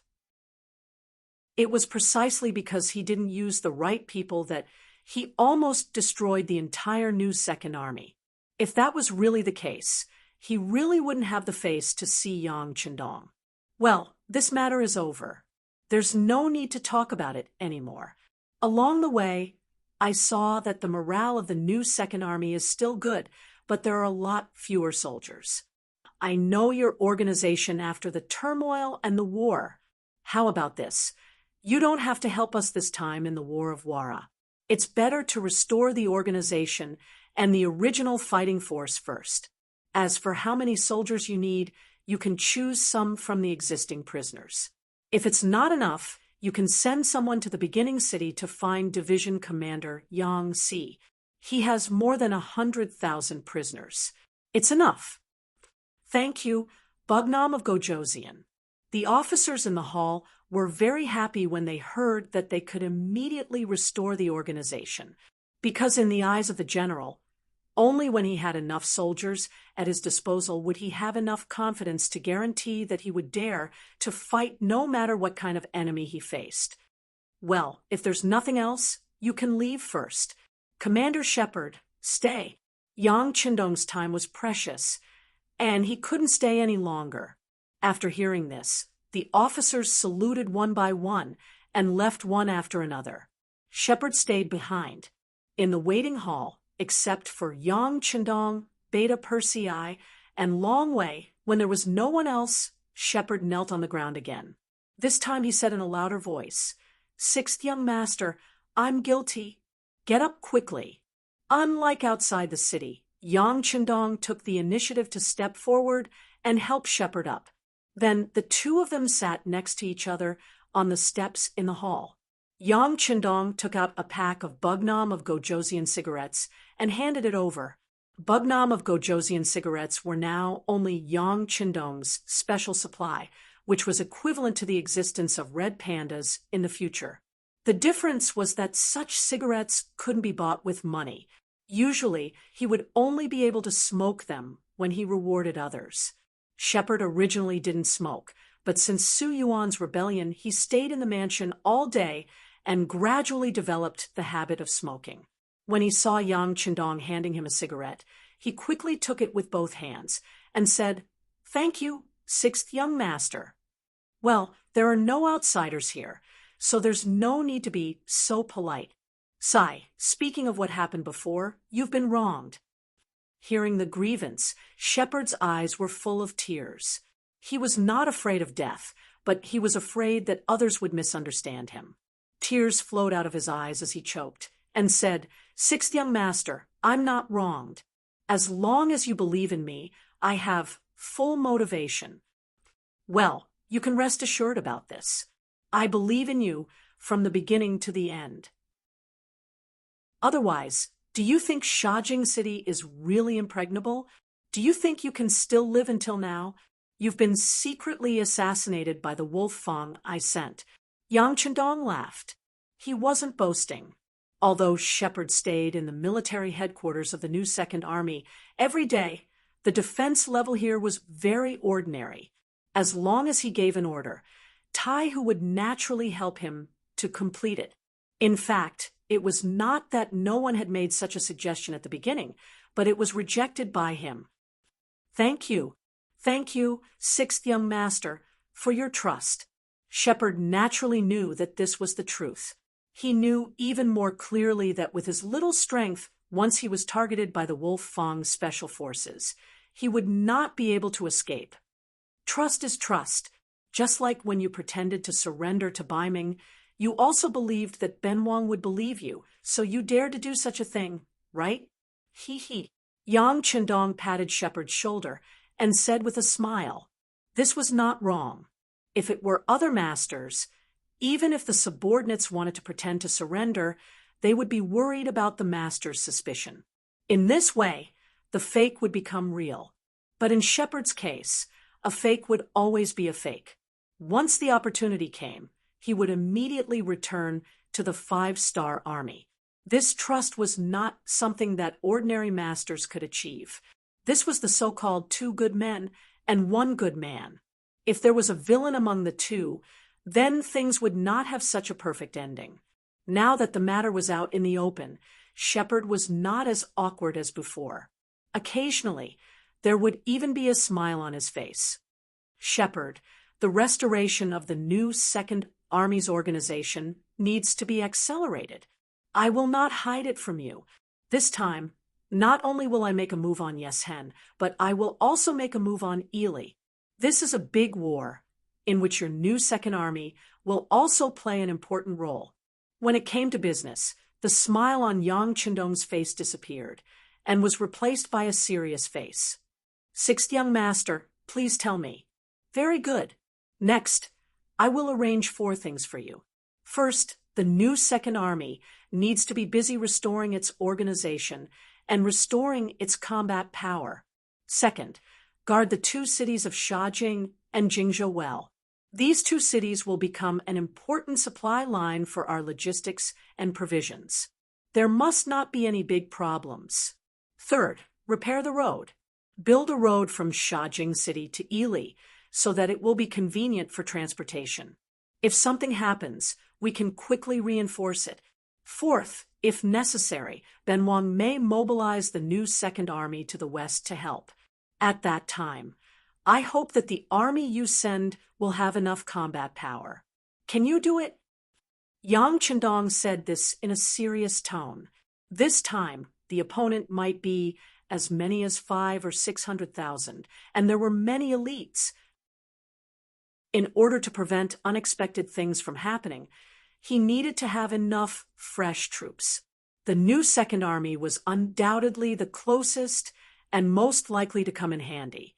This was also one of the important reasons why Yang Qindong wanted to see Shepard and talk to him in detail. No problem. I promise to complete the task. Shepard suddenly stood up and saluted. Okay, I believe you. If you need money, provisions, or soldiers, you can apply to First City. They will do it. But I still have to say the same thing. I need you to quickly stand up again. Benwang needs the new Second Army. Yang Qindong also stood up and threw the cigarette, but in his hand on the ground, and said with a solemn and serious face, the telegram was sent through the radio to the team that served Su Dei, and the news was quickly reported to General Su. Today, Su Dei, after the incident in First City, had become the confidant of Sun Guang's deputy commander. For this matter, Sun Guang deliberately found Commander Sun Hong and forced Su Dei to be his disciple. Unfortunately, Sun Guang also offended Admiral Wukinghao Shiheng and Liaodong Iron Cavalry General Fang Dingshan because of the incident in First City. In order to shirk the responsibility, the 2 of them had to follow Sun Guang's instructions and put the blame on Shi Wanshan and Rong Xiao. Now that the emperor wasn't going to pursue the matter, the 2 of them naturally couldn't admit to this grievance. After they pressured Sun Hong's troops, Sun Guang, who was originally guarding Datong, was assigned to the Hetao region. Compared to Datong, This place was much poorer. More importantly, it was not far away from Datong's headquarters, Chaojing City. With the enemy by his side, Sun Guang sometimes could not even sleep well. He was afraid that the other side would attack him. If that was the case, how could he be their opponent? As Sun Guang's most valued confidant, Su Dei became an important minister. He usually trained the soldiers and was ready to fight with the Walla cavalry at any time. When the team sent the telegram, Su Dei was training the soldiers in the barracks. It could be said that he was very hard-working, because in his view, these soldiers were not trained for the Baiming imperial court, but for Bugnam of Gojoseon. Eating Baiming's salary and food, training the 5-star army, the feeling of satisfaction could not be described with words. Chapter 1199. In the big tent, Su Dei dismissed his subordinates and looked at the team member, who was also a soldier. His eyes were filled with anticipation. What's wrong? Did Bugnam of Gojoseon receive news? Is the 5-star army going to attack Chaos Wells City? General, I don't know what to say. Please take a look at the telegram. The team member had already read the telegram. Because of this, he didn't know how to describe it. He didn't even understand why Chaos Wells City was given to Baiming. Was it just to let the general make a new contribution? Looking at the team member's puzzled face, Su Dei took the telegram, and his whole body shook. Obviously, he didn't expect Bugnam of Gojoseon to give him another city in order to consolidate his position. Moreover, it was the headquarters of the Wara. That's great. Su Dei smashed his fist into the air. After about 10 breaths, he seemed to have figured everything out and said with a chuckle, the team member who delivered the telegram couldn't understand. General, why are you so happy to give Baiming a city? It was no wonder that the team member asked this question. Obviously, he had some doubts about Su Dei's performance. In his opinion, shouldn't the general be on the side of the 5-star army? But it didn't seem to be the case now. What do you know? Su Dei smiled. It's true that Bugnam of Gojoseon gave us a city, but think about it carefully. Why? Since we can use Baiming's money to train Bugnam of Gojoseon's soldiers, why can't we defend the city for him? The team member scratched his head in confusion. It was clear that he still didn't understand what was going on. Sai, don't think too much about it. You go back first, I'll go find Sun Guang. Su Dei already reminded the team member. If the team member still didn't understand, there was no need for him to explain. He urgently needed to report the news to Sun Guang. He had a feeling that after this great contribution, Sun Guang would be promoted. If that was the case, it would be more beneficial for him to take control of more Baiming army. Su Dei was right. The reason why Yang Qindong sent him a telegram to occupy Chaos Wells City was to let him help defend the city. After all, what Yang Qindong wanted to do now was to take Yeshin's war Wara, take over Ili, and completely deal with the western side, and complete the final siege of Baiming. In the face of such an important strategic goal, he wouldn't divide his troops to defend some cities to distract himself. After Su Dei received this information, he rode on a horse to Sun Guang's residence in the Ningxia Ministry of Defense. He then told him the information he just received and his thoughts. Sun Guang was playing with a parrot in his backyard and teaching it to speak. When he heard Su Dei's report, he was so shocked that the bowl of bird food in his hand fell to the ground. He suddenly turned around and asked with joy in his eyes, General Su, is this news true? Is someone deliberately luring us into action? Absolutely not. Su Dei said in a very confident tone, Deputy Chief, think about it. In the face of the 5-star army's strong attack, how could the War Wara have the ability to make trouble for us? What kind of trap would they set for us? They probably don't even have the time to express their goodwill to us. Why would they do something like this? In addition, Yeshen of the War Wara has fought against the 5-star army several times and returned in defeat. I'm afraid there's a shadow in his heart, so his move to the west is completely logical. What do you think? That's right. After a moment of thought, Sun Guang nodded, and then his face was full of joy. If that's the case, then our chance has come. Once we take back Chaotic Well City, the East Gate and the West Gate will be connected. If that's the case, we can report this to the Emperor. The Emperor will definitely be very happy. That's right.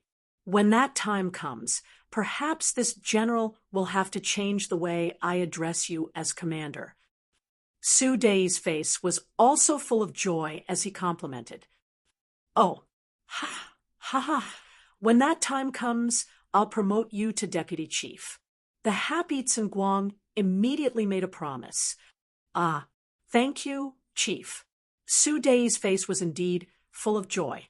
He wasn't happy because he could become a deputy chief, but because with this identity, he could control more troops. As for whether he was qualified for this position because he was still young, if it was in the past, he wouldn't have dared to say.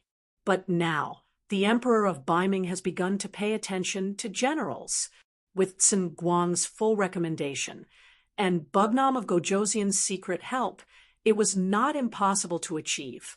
After making a promise, Sun Guang laughed again and said to Su Dei, "How about this? I'll immediately give you 20,000 troops and quickly go to Disordered Wells City. Remember, if things don't go well, or if you find that something is wrong, come back immediately. We don't have to make contributions, but we can't lose our strength." Deputy Chief, don't worry, I understand. In his heart, he looked down on Sun Guang. Under these conditions, he still didn't dare to lead his troops, and instead wanted him to lead his troops to attack. It had to be said that Sun Guang was too cowardly. Of course, the more cowardly a person was, the easier it was to control him. This would be very beneficial to his future work. After receiving the order, Su Dei led his troops out. 5 days later, the news came back that Disordered Wells City had been successfully taken over. Good. Sun Guang heartily laughed as he read the battle report from the scouts. He immediately ordered the memorial he had written to be sent to the capital of northern Ming at the fastest speed possible. At the same time, he had also prepared enough banknotes for his trusted aides to go to the capital. This time, he wanted to use this opportunity to become a commander, a true great general who commanded an army. On the same day, Yes Hen, who was leading his army across the mountains, also received the same news. The Ming army had seized the opportunity to take over Disordered Wells City. This Ming doesn't have the ability to fight, but they're quite fast at seizing territory. After hearing the news, Yeshen's face was filled with anger. It was clear that he was very angry at the other party's actions. Previously, they had been allies, but now they had become enemies. No one would feel good about this. Seeing that Yeshen's mood wasn't too good, Deputy Chief Chao Lu walked up and said, "Chief, let's put the matter of Ming aside for now. Since we have already walked out of Disordered Wells City, even if Ming doesn't take it, the 5-star army will send troops to take it. Comparatively speaking, it's more advantageous for us to have the Ming army occupy it. At least one day, it will be easier for us to take it back." That's right. General Chao Lu is right. Chief, we must always look forward. The scouts at the front have sent news that Ming's Hami guards and Sha Zhou guards are still biding their time. It seems like they are really afraid of us, as we expected. General Bo Mir also walked up and reported the current situation. Humph. We have an army of 140,000, and they only have a few thousand. It would be strange if they dared to move. Do they really think they are the 5-star army? Yes Hen said angrily.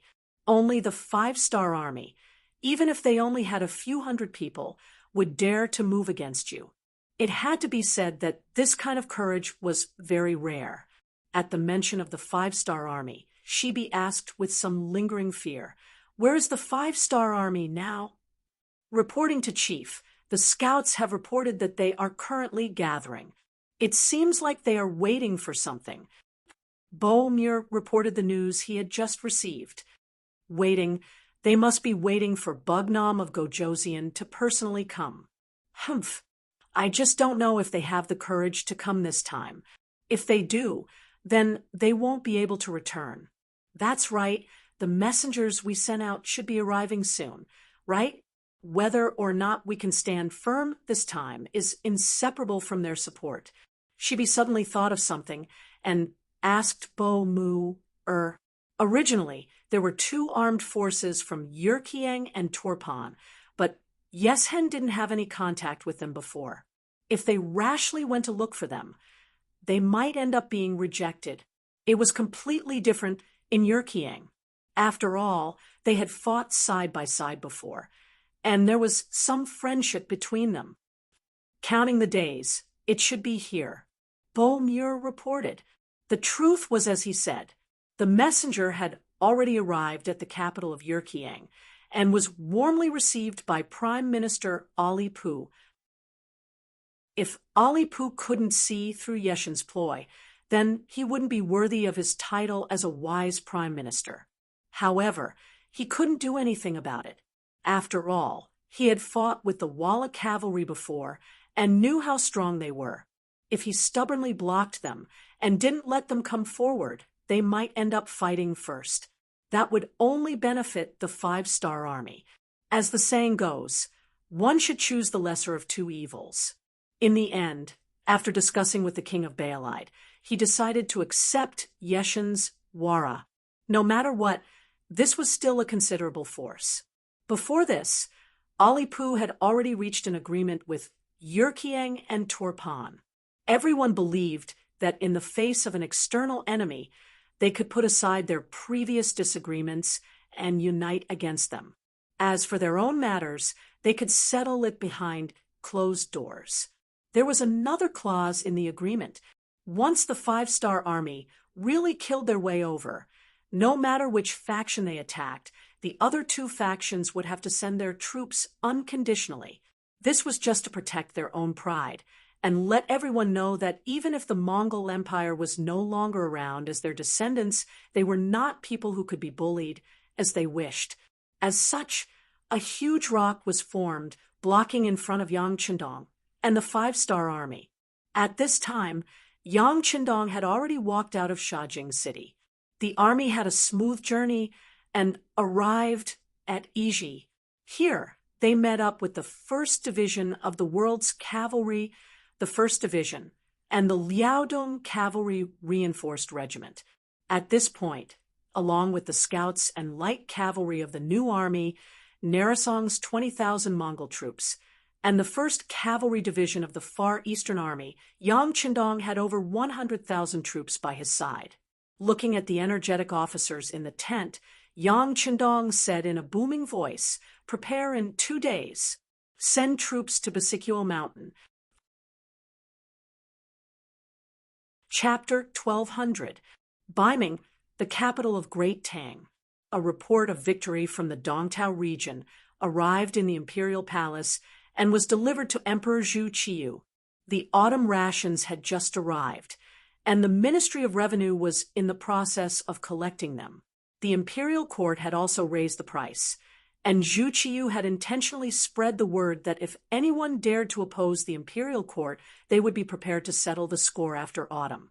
Just when Zhu Qiyu was breathing a sigh of relief and thinking that it wouldn't be long before he could send his army to the plains and display the glory of Baiming, the report of victory made his already good mood even better. Su Yozhen, who had long since received Yang Chendong's orders, had also walked into the imperial court. In truth, it wasn't just Su Yozhen. Some of the officials who had been bribed by Tsingguang's silver had also submitted memorials. The general idea was that Tsingguang was a pillar of the country, and that the imperial court had to put him in an important position and promote him. Good. A general who can fight should be promoted. Who says that our Baiming doesn't have a general? Look at the report from our beloved minister, Tsingguang. in order to capture Chaotic Well City. He fought a bloody battle for 7 days and killed more than 30,000 enemies in the end, returning Chaotic Well City to the embrace of our Ming. Good, good, good. Come, write an imperial edict and make Sun Guang the commander-in-chief of the Shaanxi army. He will be in charge of all military affairs in Shaanxi. Su Youzhen didn't even need to use much effort for Sun Guang to be promoted. Not long after, memorials thanking him for his favor were delivered. At the same time, memorials for the promotion of Su Dei and a few other generals were also delivered. Su Youzhen had long since helped to establish relations with the Bureau of Military Personnel, so Su Dei had become the deputy commander-in-chief of the Shaanxi army. With Sun Guang's complete trust and importance, he held a large number of troops in his hands. By the time Yang Qindong learned of this news through the telegram, he had already led his army through the Basiquo Mountains and was 50 li away from the important city of Baiming 8 li. Very good. Yang Qindong was naturally very satisfied when he saw that Su Dei was promoted to the position of deputy commander-in-chief and also became the youngest deputy commander-in-chief in the Baiming army. However, he put it aside after looking at it. Right now, the most important thing was how to face the opponent and enemy in front of him. After returning the telegram to Beta Persei, Yang Qindong stood in front of the sand table and asked, "Where is Master Lu?" "Young master, your master and the others are still 200 miles away from us. They should be able to reach us in a few days. They won't delay our mission," Beta Persei reported. Yang Qindong lightly nodded his head and said, "The messenger sent to Turpan has set off." "He did. I sent Ba Daojiang over. He, that kid wants to put on a good show." Yang Er snickered. "Ba Daojiang?" Hearing that the captain of the Black Cavalry was the messenger, Yang Qindong couldn't help but smile and said, "Who came up with this idea?" However, Ba Daojiang is brave and resourceful. Most importantly, he has a strong military aura. He is really a good choice. Who said that diplomats must be eloquent? At the very least, it depends on the person. Take Yang Qindong, for example. He believed that he should send out an envoy based on the type of enemy he was dealing with. Since he was going to use troops against Turpan, the envoy he sent out couldn't be too weak. Ba Daojiang was a member of the Black Knight's Dragon Guards and had followed Yang Qindong for many years. When he spoke with others, he would occasionally display the powerful aura of a soldier. Naturally, he was a suitable candidate, seeing that Yang Qindong was still very satisfied. Beta Persei also smiled, but then he still asked worriedly, "Young master, do you think they will make things difficult for Ba Daojiang?" "They won't dare," Xian said in a very confident tone. Not to mention that the messenger is not killed in a war. Just the fact that the 5-star army is coming in strong means that the king of Turpan will not make things difficult for the messenger sent by the 5-star army unless there is water in his brain, and he doesn't want to have a good ending. The 6th young master is so confident that Beta Persei also breathed a sigh of relief. Beta Persei has a lot of feelings for these Black Cavalry who follow the young master every day, so he naturally doesn't want anything to happen to any of them. Things are as Yang Qindong expected. At this moment, Ba Daojiang is not in any danger. On the contrary, when facing the king of Turpan, Ba Daojiang's tone and attitude are neither servile nor overbearing. After following Yang Qindong for so long, Ba Daojiang's courage is not something that ordinary people can compare to. This time, he took the initiative to ask Beta Persei for this mission because he wants to make a greater contribution. He has already received news that as Yang Xie's forces grow stronger, his territory grows, and his population grows. Bugnam of Gojoseon's safety becomes the most important. The number of Black Cavalry members was going to increase accordingly. It is said that the original 1,000 Longwei will be expanded to 2,000, and Chiovi and Dao Shao will be the 2 captains, because the number of people will double and 2 vice captains will be elected. He is aiming for this position. This news is not groundless. Resin City has already built the new black cavalry's battle armor and the soldiers' battle armor. It is said that many capable people have already signed up, and the new members are also in the process of being selected. With such a good thing, Ba Daojiang also wants to improve from a small captain, so he saw the identity of the messenger and coaxed Beta Persei for this mission. In order to do this to the best of his abilities, Ba Daojiang had put in a lot of effort. He had a clear understanding of the situation of the various factions in this region. This time, when he met King Shiza, he laid out the facts and reasoned with him. The gist of it was that the Turpan Empire was facing a huge crisis, and as the front line of the various factions, surrendering to the 5-star army was the best choice. King Shiza is old, already 60 years old, and can be considered to be in the ranks of the oldest.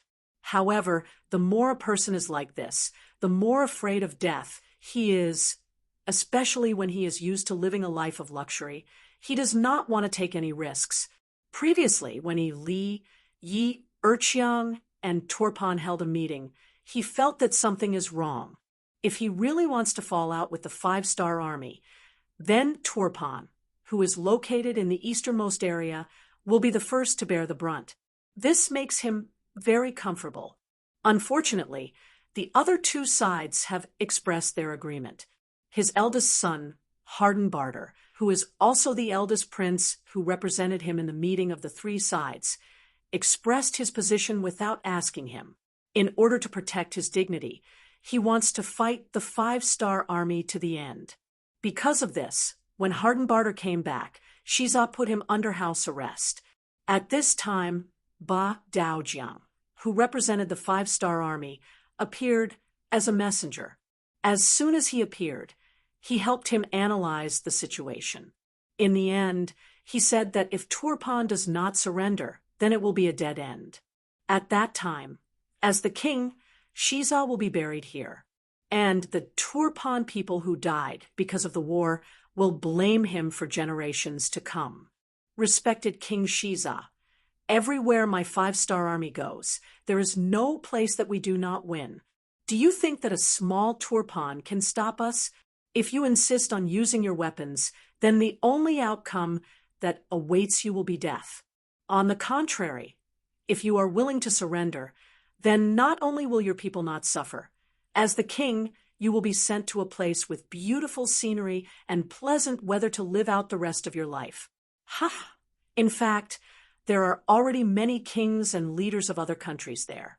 They are all living very well. You will not be lonely there. You will definitely quickly fall in love with it.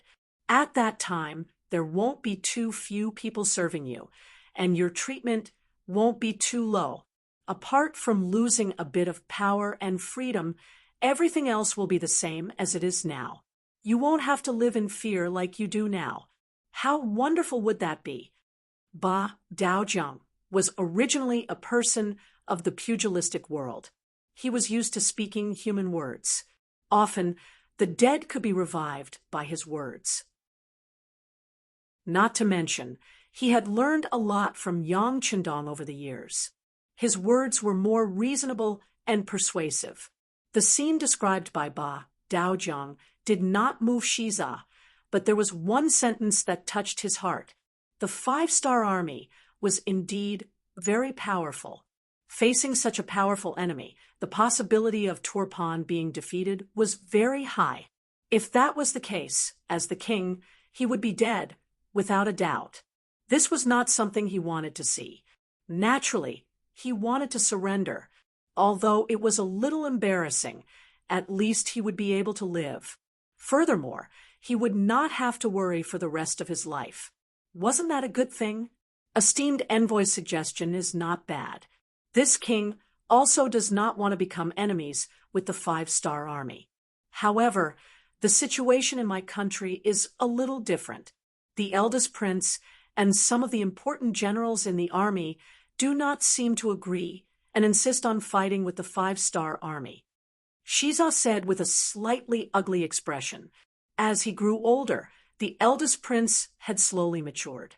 He also had the ability to counterattack and the right to speak. In particular, the eldest prince and a few of the important generals in the army were like-minded. This made Shiza quite wary. This was also why, even though the eldest prince had violated the decree, Shiza could only confine him at home. He could not even lock him up in prison. Ba Daojiang naturally did not know this. The relationship between some of the royal family was not something that outsiders could easily find out. After all, people who were born in such a family were used to acting from a young age. How many of them were sincere in what they said? It was extremely difficult to grasp the true thoughts of these people. Because he did not know, Ba Daojiang thought that Shiza's words were an excuse. A look of disdain appeared in his eyes as he asked, "What? Does your Majesty want to become enemies with the 5-star army? Even if that's the case, there is no need to find such an unreasonable excuse." The truth was actually treated as an excuse by Ba Daojiang. Shiza did not know how to explain himself. Thinking that he could not become enemies with the 5-star army, he hardened his heart and said, "Forget it. This king will express his attitude here. I do not want to become enemies with the 5-star army. Therefore, I choose to surrender." Chapter 12:01. The word surrender came out of King Siza's mouth with some difficulty. After all, he was the king of a country. How important was his face and dignity? But he really couldn't see any hope of victory, so he decided to surrender in the end.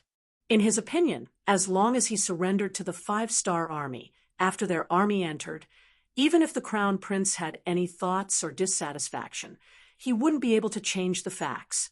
This way, the whole of Turpan would be spared from the flames of war. Ba Daojiang still wanted to persuade and even threatened Siza, but he didn't expect Siza to surrender so quickly. He couldn't help but be overjoyed. "Ha! I knew that His Majesty is a smart person. Sure enough, it's true." After reaching a consensus, the conversation between the two sides became much more pleasant. After the final discussion, it was decided that the 5-star army would enter 8 Mile City in 5 days. At that time, King Siza would give an order for them to fully cooperate with the 5-star army. Then, when the 5-star army arrived at Turpan City, as the king, he would personally go out to welcome them to express his respect for King Wunan of Daimyong. Ba Daojiang left with a happy face.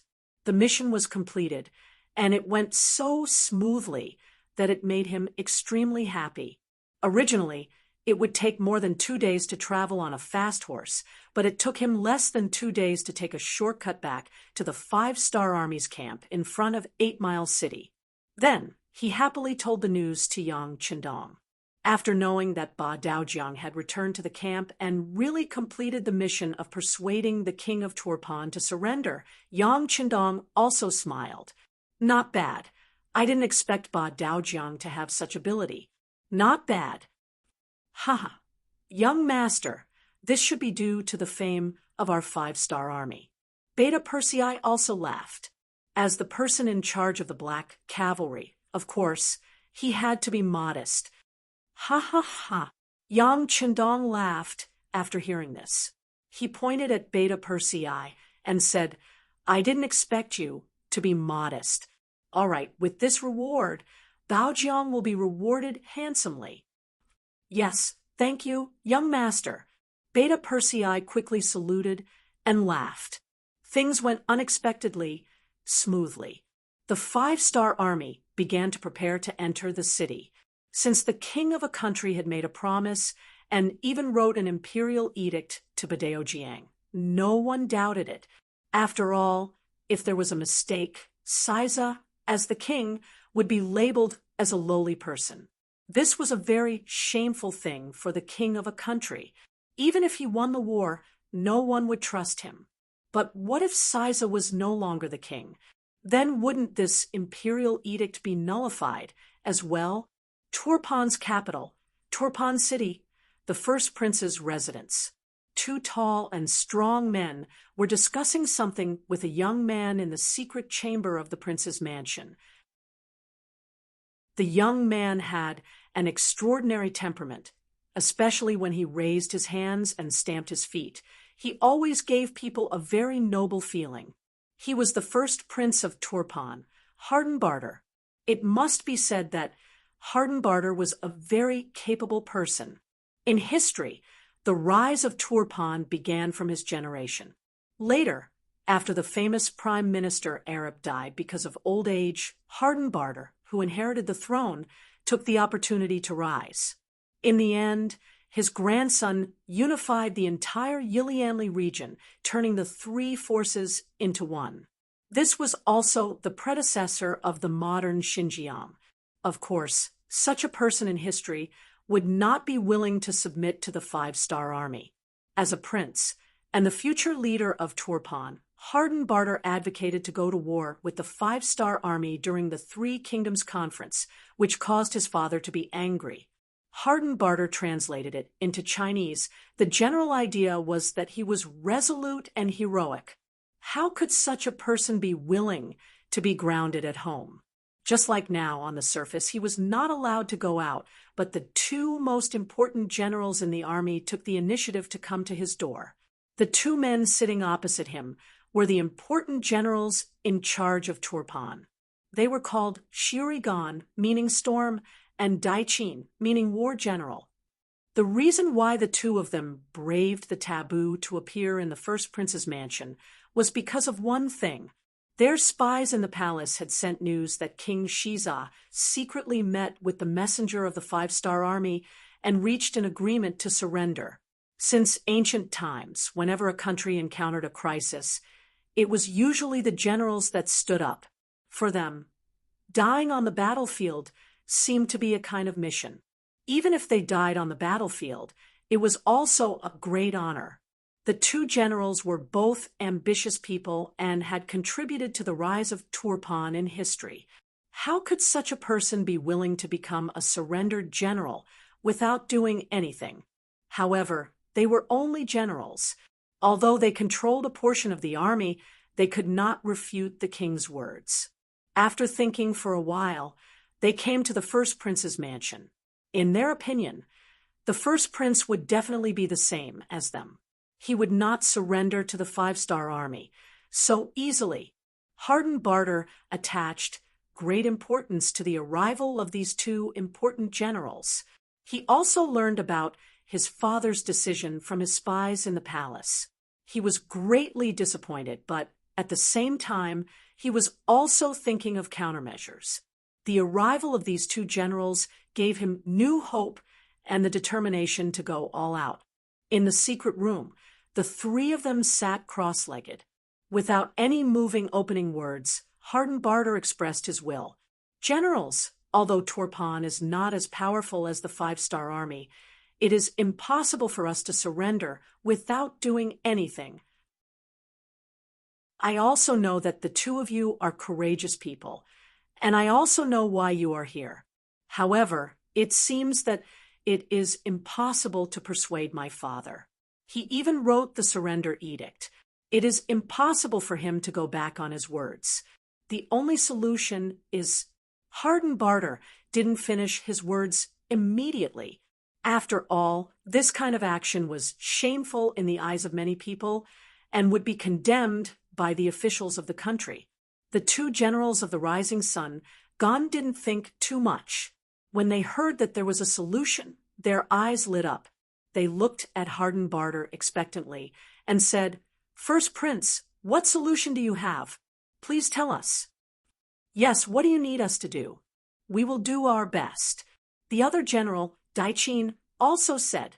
Hardenbarter was waiting for these words.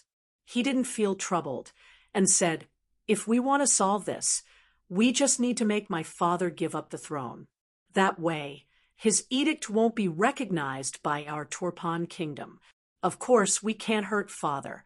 After all, he has done a lot for Turpan." He is also my father, so after he abdicates, I will find a quiet place for him to retire and spend the rest of his life in peace. Hiss. This was clearly an attempt to seize power for himself. The two generals couldn't help but suck in a breath of cold air after witnessing such a momentous event. Even though they were unhappy with King Shiza's actions, he was still their king. If he rebelled, they wouldn't be able to bear the responsibility either. The two generals didn't speak. Hardenbarter's heart skipped a beat. He knew that once he said something, he had to do it.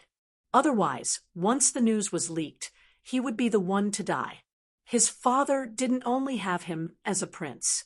If his father knew that he wanted to rebel, he wouldn't have a good ending. In other words, after he voiced his thoughts, he had no way out. Right now, he had to get the support of the two generals. Otherwise, what awaited him would be worse than death. The two of you are the backbone of my Turpan kingdom. All these years, the reason why the kingdom has been able to stabilize and the people have been able to live in peace is completely inseparable from your efforts. But now, someone is about to destroy this achievement. Are you going to just let it happen? Do you really want the people of Turpan to be slaves? To be looked down upon forever? After a series of questions, Shurigan and Daichin couldn't help but frown. Seeing that his words were effective, Hardenbarter suddenly stood up, then bowed to the two of them. Your Highness the First Prince, what do you mean by this? The two generals who couldn't accept such a grand gesture hurriedly stood up. No matter how much they had contributed to Turpan, Hardenbarter was still the first prince. The relationship between master and servant couldn't be messed up. I don't mean anything. This prince is just begging the two of you on behalf of the people of Turpan. In this moment of life and death, please help us. The people here will remember your heroic deeds for generations to come. Thank you. While speaking, Hardenbarter once again lowered his head. At this moment, the two generals were clearly moved. Their faces became very hesitant. Sensing the change in the two, Hardenbarter opened his mouth again and said, Generals, we just don't want to see the people of Turpan being humiliated. Besides, we don't want to do anything to father. We can't endanger his life. We just want him to retire in advance. The political power of Turpan is still in the hands of our royal family. What you are doing is not a rebellion, but a meritorious deed. Hardenbarter knew that the other party was hesitating. Perhaps they were just a step away. At this moment, Hardenbarter forcefully pushed them again. The two still didn't move. Hardenbarter was a bit anxious. After thinking about it, he had to make up his mind and say, Generals, I don't know if you have thought about it. If you surrender the 5-star army, what will happen to you? As for your family and children, I'm afraid that their lives might be threatened at any time. As men, can you bear to see such a thing happen? When that time comes, regret will be useless. You won't be qualified husbands, qualified fathers. The humiliation will accompany you for the rest of your lives. How will you have the face to see them? Chapter 12:02. Hardenbarter decided to be ruthless and started to attack his family. It had to be said that this move was very effective, especially since the two generals were loyal people. They were naturally very good to their families. If they really surrendered to the 5-star army, then anything could happen. As men, they couldn't even guarantee the safety of their family. This was something they couldn't accept. If such a thing really happened, it would be a fate worse than death for them. No, don't say any more. Shurigan couldn't take it anymore and shouted, I'll follow the first prince, but no matter what, please remember that you can't hurt the old king. Definitely not. Yes, we can't hurt the old king. We are where we are today because of the old king. We can't let him down anymore. General Daichin also couldn't help but say, seeing that the two generals finally agreed, Hardenbarter breathed a sigh of relief. A smile appeared on his face as he said, "All right, the two generals can rest assured. I assure you that I won't let anyone threaten my father's safety. Next, can you send troops into the palace? You know that the commander's seal is in my father's hands. I can't move a single soldier." "That's not a problem. I can move 200 soldiers." Since they were going to submit to the first prince, they naturally had to show their strength. Shurigan expressed his attitude. "I can also move 200 soldiers. Also, I can move more than half of the palace's guards in the name of patrolling. This way, our next move will be much smoother." Daichin said in the same tone. "Okay, with the two of you we can succeed. However, there is one more thing. Imperial Father promised the envoy from the 5-star army that he would open the city gates to welcome them in 5 days. If that's the case, once they are allowed to enter, I'm afraid that it would be impossible for us to stop them. Tomorrow is the date of the 5-day agreement. Can the two generals see if anyone can go there in advance?" This was what Hardenbarter was truly concerned about.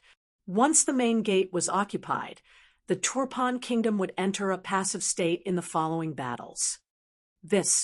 Knowing that this was a serious matter, the two generals looked at each other.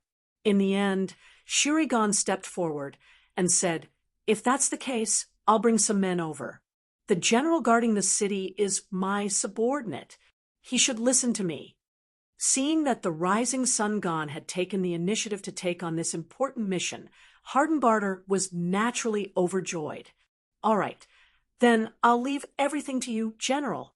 Your 200 soldiers can also go with you. After all, it's most important to not lose control of the situation." "No need. 8 Mile City has 20,000 soldiers. I won't be able to take it down even if I don't bring 200 soldiers with me. This time, I'm convincing you with reason. I know what I'm doing." Shurigan shook his head. He knew that forcing King Shiza to step down was the most important thing. Otherwise, even if he took control of 8 Mile City, he would be labeled as a traitor. Then he would have no way out. The matter was decided just like that. After Shurigan left the first prince's residence, he quickly rode his horse and only brought 2 soldiers to 8 Mile City. His time was limited. After all, he had to get there before dawn. Otherwise, some things would be unstoppable.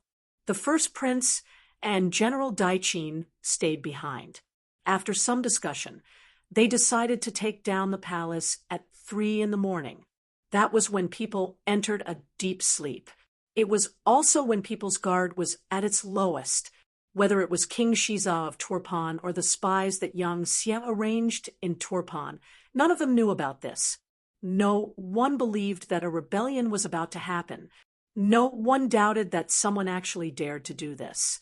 To outsiders, both Shurigan and Daichin were personally promoted by King Shiza. How could a dog bite its master? At night, the weather at the end of September was already a bit cold. The palace guards who were in charge of patrolling the palace had already entered a half-asleep state. After Daichin used the reason of patrolling to take away half of the palace guards, the entire palace's defense level dropped to the lowest. There were less than 500 people, and most of them were in a muddle-headed state. Especially when it was about to be daybreak, a person's guard was really low. It was also at this moment that black figures flipped over the walls and entered. Like venomous snakes, they moved towards the inner courtyard of the palace without any signs of life. They made their way in layer by layer, getting closer and closer to King Shiza's chambers. "Who is it?" As the large group of black-clothed soldiers entered, their movements finally attracted the attention of the palace guards. Following this shout, an arrow pierced through the air and hit the chest of the person who shouted. The arrow pierced through the heart and died. This arrow was like the order to attack. Countless black shadows shouted and charged forward. They charged towards the palace guards, who were completely unprepared and didn't expect this at all. The chaos started. Due to the lack of preparation and the fact that their forces were evenly matched, they quickly broke through one line of defense after another and got closer and closer to the king's palace. Such a large commotion had already woken up King Shiza, who was sleeping. When he heard from the guards that a group of people had surrounded the palace and were getting closer and closer to him, Shiza was so scared that he hid under a dragon table.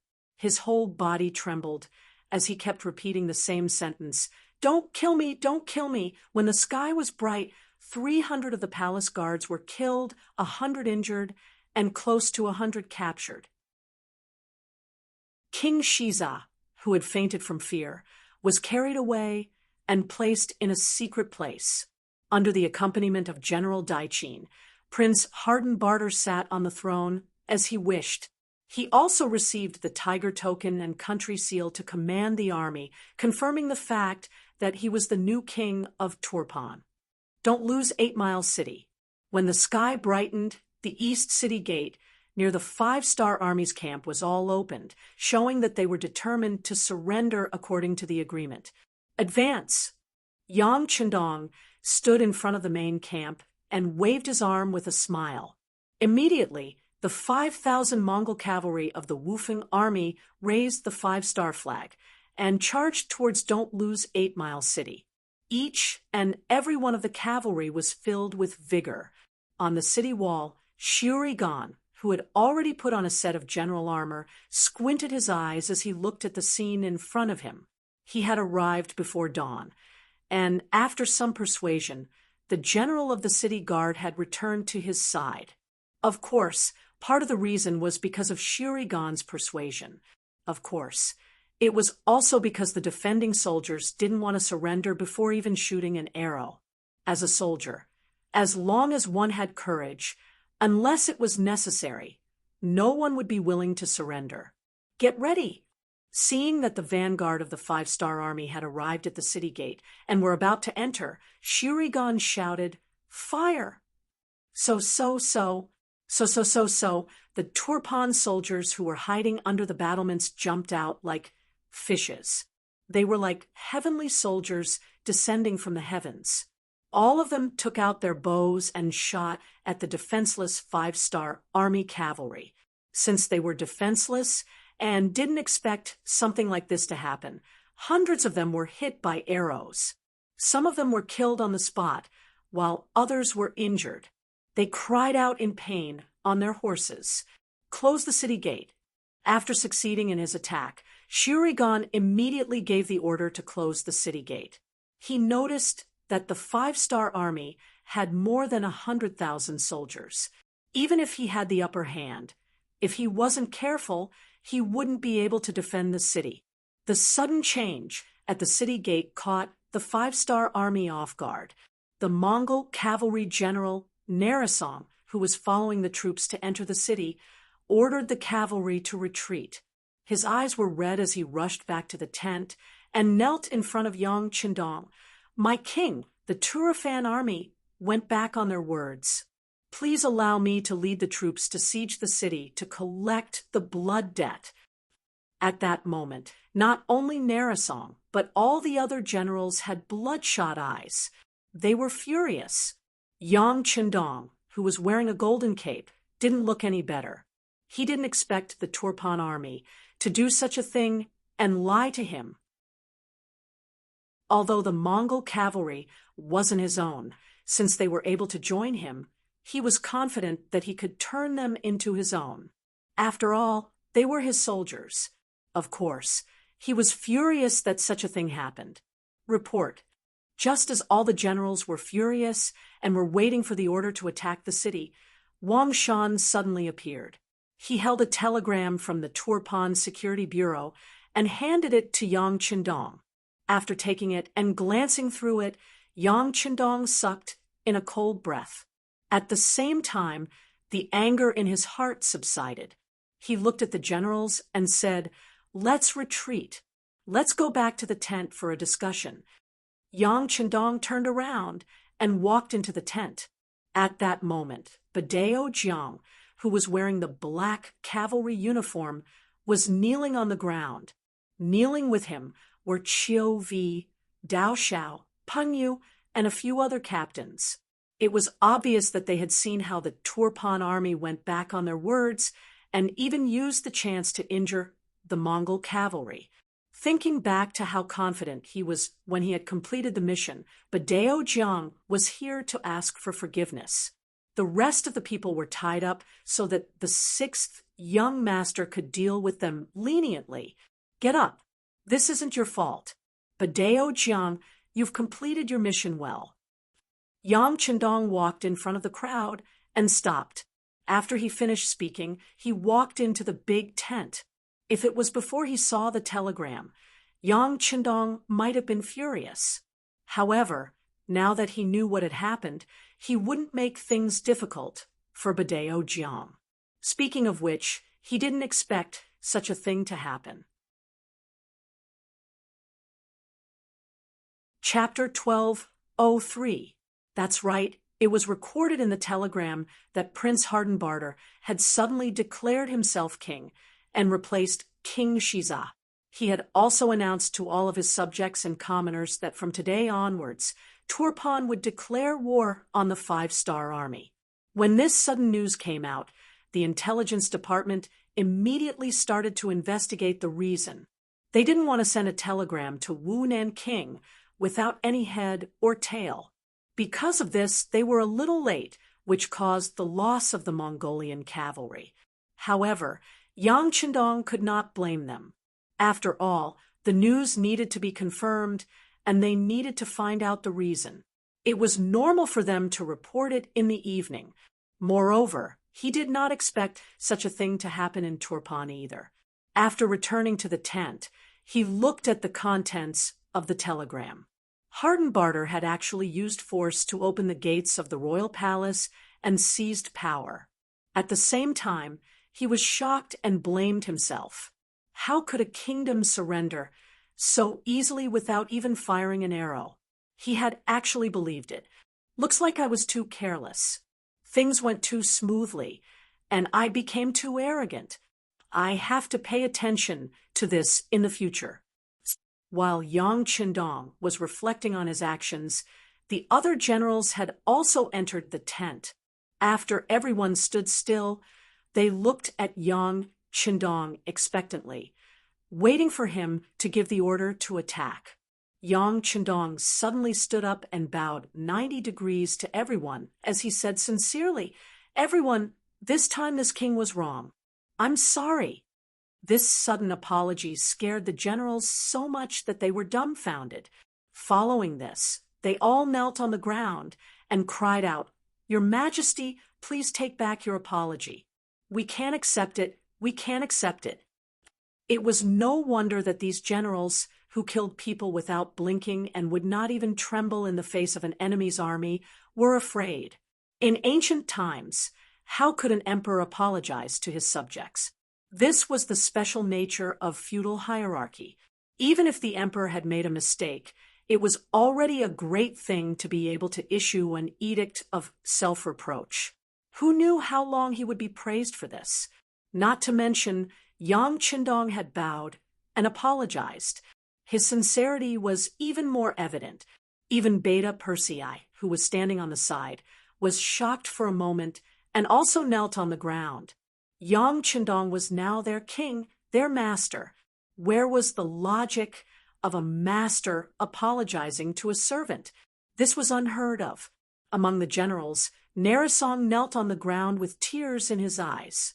He was indeed angry just now. Of course, he was not angry at Yang Chendong, nor did he dare to be angry at Yang Chendong. He was angry because Turpan went back on their words. He only wanted one thing, to attack the city and avenge their brothers who had died. Narisong Chendong. Narisong Chendong. At this moment, Narisong Chendong. Narisong's his heart. With such a king, even if Narisong Chendong died in the charge, he could close his eyes in happiness. Yang Chendong sincerely apologized. In the modern army, if the commander of an army did something wrong, he would also have to write a reflection. If the matter was serious, he would also have to publicly apologize. This was something that Narasong Chindong was used to. He never thought that this move would cause such a big reaction from everyone. Yang Chindong sighed. After lamenting the different environments and different concepts under different systems, he had no choice but to sit back down on the chair. Then he raised his right hand. "All right, everyone get up." When the generals heard this, they quietly raised their heads. When they saw that Yang Chindong had returned to his chair, they all let out a long sigh and got up from the ground. But at this moment, everyone lowered their heads. In their opinion, if the king admitted his mistake, could it be that they were not in the wrong? Why didn't anyone question the authenticity of Turpan's surrender before? Were they too careless and arrogant? As if reading everyone's thoughts, Yang Chindong handed the telegram to Beta Persei beside him. "Show it to the generals, and they'll know what's going on." The telegram contained detailed information and the reason for the attack this time, which was better than Yang Chindong's explanation in 100 sentences. Sure enough, after the generals read it, they all showed a look of realization. Obviously, in their opinion, it was very difficult for a mutiny to happen. And now that it happened, they could only blame their bad luck. Now that everyone knows the reason, let's talk about your opinions. After the telegram was passed around and returned to Yang Chindong's hands, he looked at the generals and asked aloud. After knowing the cause and effect, the generals quickly made a decision in their hearts. Immediately, the 1st Cavalry Division's division commander Tian, who was the first to stand up. "Teacher, in my opinion, since their new king has declared war on us, then we don't have to be polite. We'll just send our troops to fight. Our 1st Division is willing to be the vanguard and take down as many as possible to avenge our dead comrades." Tian, who took the initiative to ask for battle, but in the eyes of the other generals, they were unwilling to comply. After Na Raizong reacted, he immediately stood up and said, "My king, the ones who were injured are our Mongolian cavalry. Please give this opportunity to take revenge to us. 6th Young Master, please give the mission to our new army. I promise to take it down in 3 days at the latest." The new army's commander, Su, he stood up and said, "Give it to our Far Eastern Army's 1st Cavalry Division. We can take it down in 2.5 days. Division Commander Dai Quo also stood up and said, "Give it to us."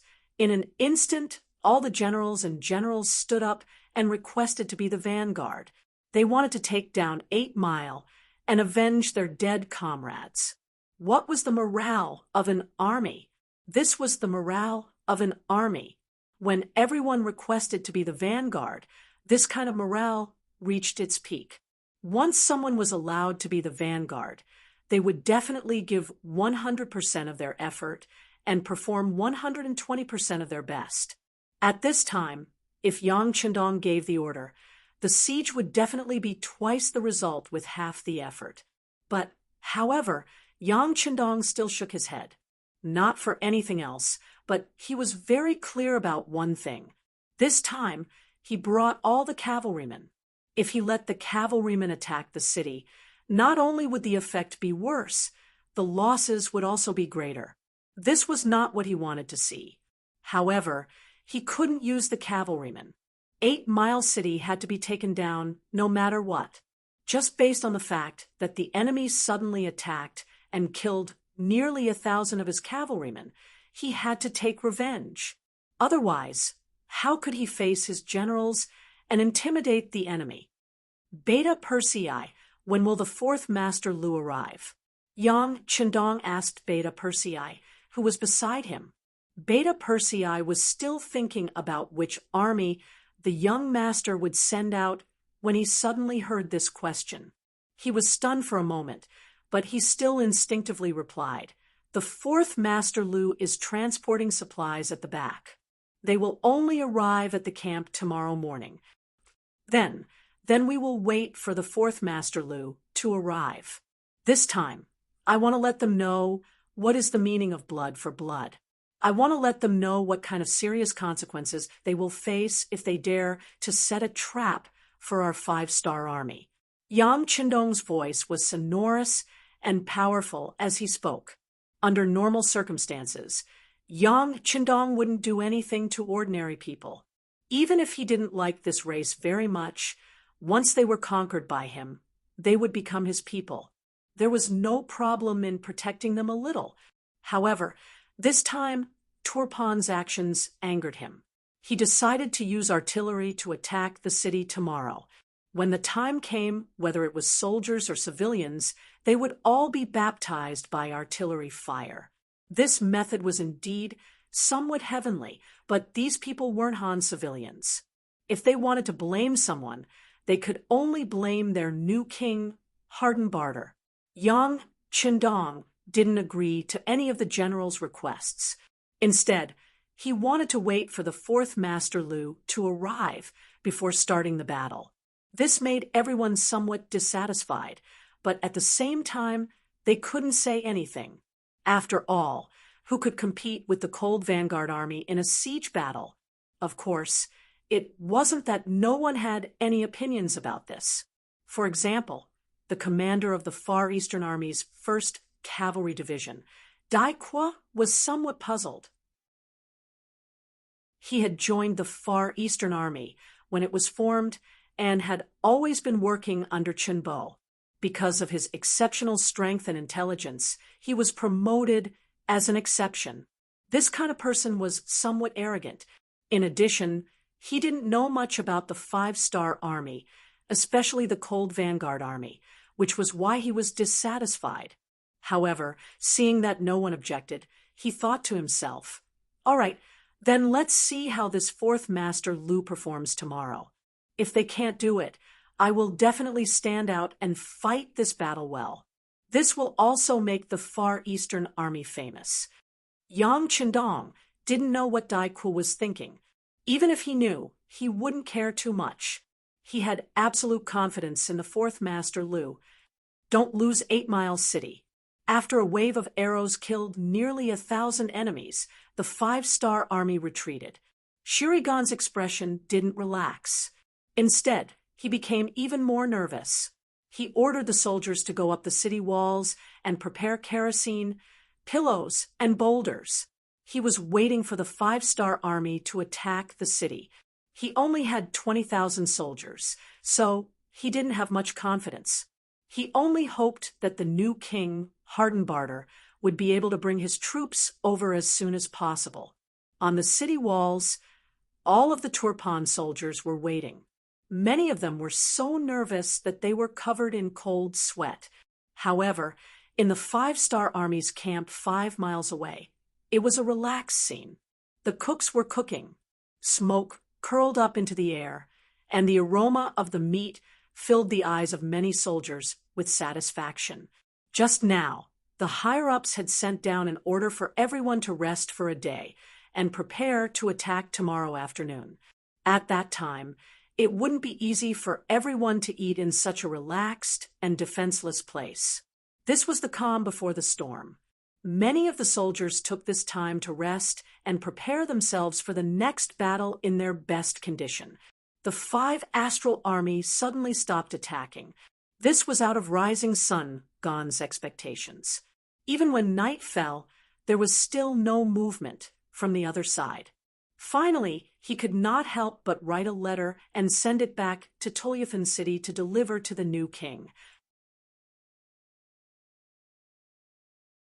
Chapter 1204. By the time he received the letter, it was already noon of the second day. It took 2 fast horses to deliver the letter. Hardenbarter, who was wearing the king's robes, nervously opened the letter. What he was most worried about was the 5-star army attacking the city. Daichin, who was standing beside him, also felt the same way about Hardenbarter's worries. When he saw that the letter was opened and the new king was stunned, he couldn't help but feel even more nervous. He carefully asked, "Your Majesty, did something go wrong?" Hardenbarter didn't reply to General Daichin's question. He was still stunned. When he was asked a second time, he finally handed the letter over. "General, look at it yourself." Daiqin took the letter with a trace of nervousness. After carefully reading it, he couldn't help but laugh. "Good news, good news. King, the 5-star army didn't dare to attack the city after suffering a loss. From this, we can see that they aren't as strong as the rumors say.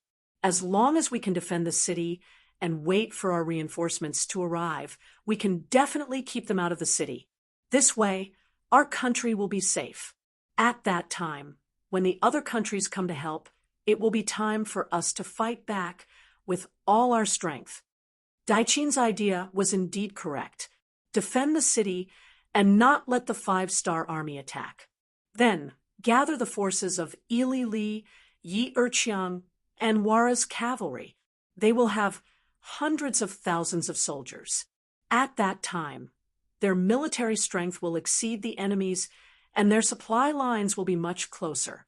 This way, their chances of victory will be much higher. After a bout of laughter, Daiqin noticed that the new king was still frowning. Confused, he asked, "King, this is good news.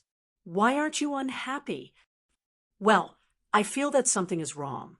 How can the 5-star army, which is able to defeat the great Ming dynasty and even the cavalry of the grassland, who are the best at fighting, be so weak? Do they still have some kind of plan?" Hardenbarter was indeed one of the kings who established Turpan's strength. He was able to see the problem on the spot. However, General Daiqin didn't agree with his idea. "Your Majesty, don't worry. No matter what kind of strategy they have, as long as we don't let them attack and lose 8 Li, then they won't be able to use any ability. At that time, the initiative will be in our hands. Won't we be able to do whatever we want? Of course, if your Majesty is worried, I am willing to immediately rush to your aid." Hearing that Daiqin was willing to send reinforcements now, Hardenbarter's face looked much better. "Okay, then I'll have to trouble you. But we only prepared 30,000 soldiers. Is that enough?" "That's enough. 30,000 plus the 20,000 defending the city. That's a total of 50,000 soldiers. That's enough to last for 10 days to half a month, or even longer." At that time, the reinforcements from other countries will arrive as well. There won't be a problem. Daiqin said confidently. These words gave Hardenbarter a lot of confidence. He nodded happily and said, "All right, then this king will give you the tiger seal. General, don't worry. This king will immediately urge the other countries to send reinforcements. Your Majesty, I will go and prepare now. We will be able to lead the troops out in the afternoon," Daiqin said excitedly. However, he didn't know what kind of opponent he was about to face. What he didn't know even more was that, right now, 8 Li was about to face hell on earth. Yesterday, Yang Chendong gave the order that when the 4th Division arrived, they would immediately attack. When the order was given out, Ling Daqiang, who was escorting the supplies at the back, felt like grass had grown in his heart. He couldn't wait to get to 8 Li's city walls. "Come, call the regimental commanders for a meeting." Ling Daqiang, who couldn't suppress the excitement in his heart, finally couldn't hold it in anymore and called for the 4 regimental commanders. Very quickly, the 1st Regiment Commander Gao Xiang, the 2nd Regiment Commander Hewen, the 3rd Regiment Commander Lu Zheng, and the 4th Regiment Commander Yi Xingfeng hurriedly arrived in front of Ling Daqiang. Then, the 4 of them looked at the commander with inquiring eyes. They didn't understand why he called for everyone to gather when they would be able to reach 8 Li's city walls tomorrow. Ling Daqiang didn't immediately speak. Instead, he looked at the 4 regimental commanders. Seeing that they didn't know what was going on, he couldn't help but laugh. "All right, there's no need to guess anymore. I'll tell you now. This is a good thing." As he spoke, Ling Daqiang took out the telegram he just received. The 4 regimental commanders quickly passed it around and read it clearly. Then, the eyes of the 4 regimental commanders all lit up. The 1st Regiment Commander Gao Xiang said without hesitation, "Our 1st Regiment is the main force. This time, it will definitely be our 1st Regiment's turn to shine." Hey, you can't be like this. Every good thing goes to the 1st Regiment first. Our 2nd Regiment isn't satisfied. The 2nd Regiment commander, Hewen, immediately expressed his opposition. Then, the other 2 regimental commanders also expressed their opposition. In the end, the task still fell to Ling Daqiang. Commander Ling Daqiang was very clear that this was an extremely important matter. Everyone wanted to get this mission. It was just that he, as a commander, was in a difficult position as to who to send. In the end, he actually rolled his eyes and used the most primitive method to solve the problem, which was to draw lots. He prepared 4 slips of paper for everyone to draw. 3 of them didn't have anything written on them. Only the last one had the word attack written on it.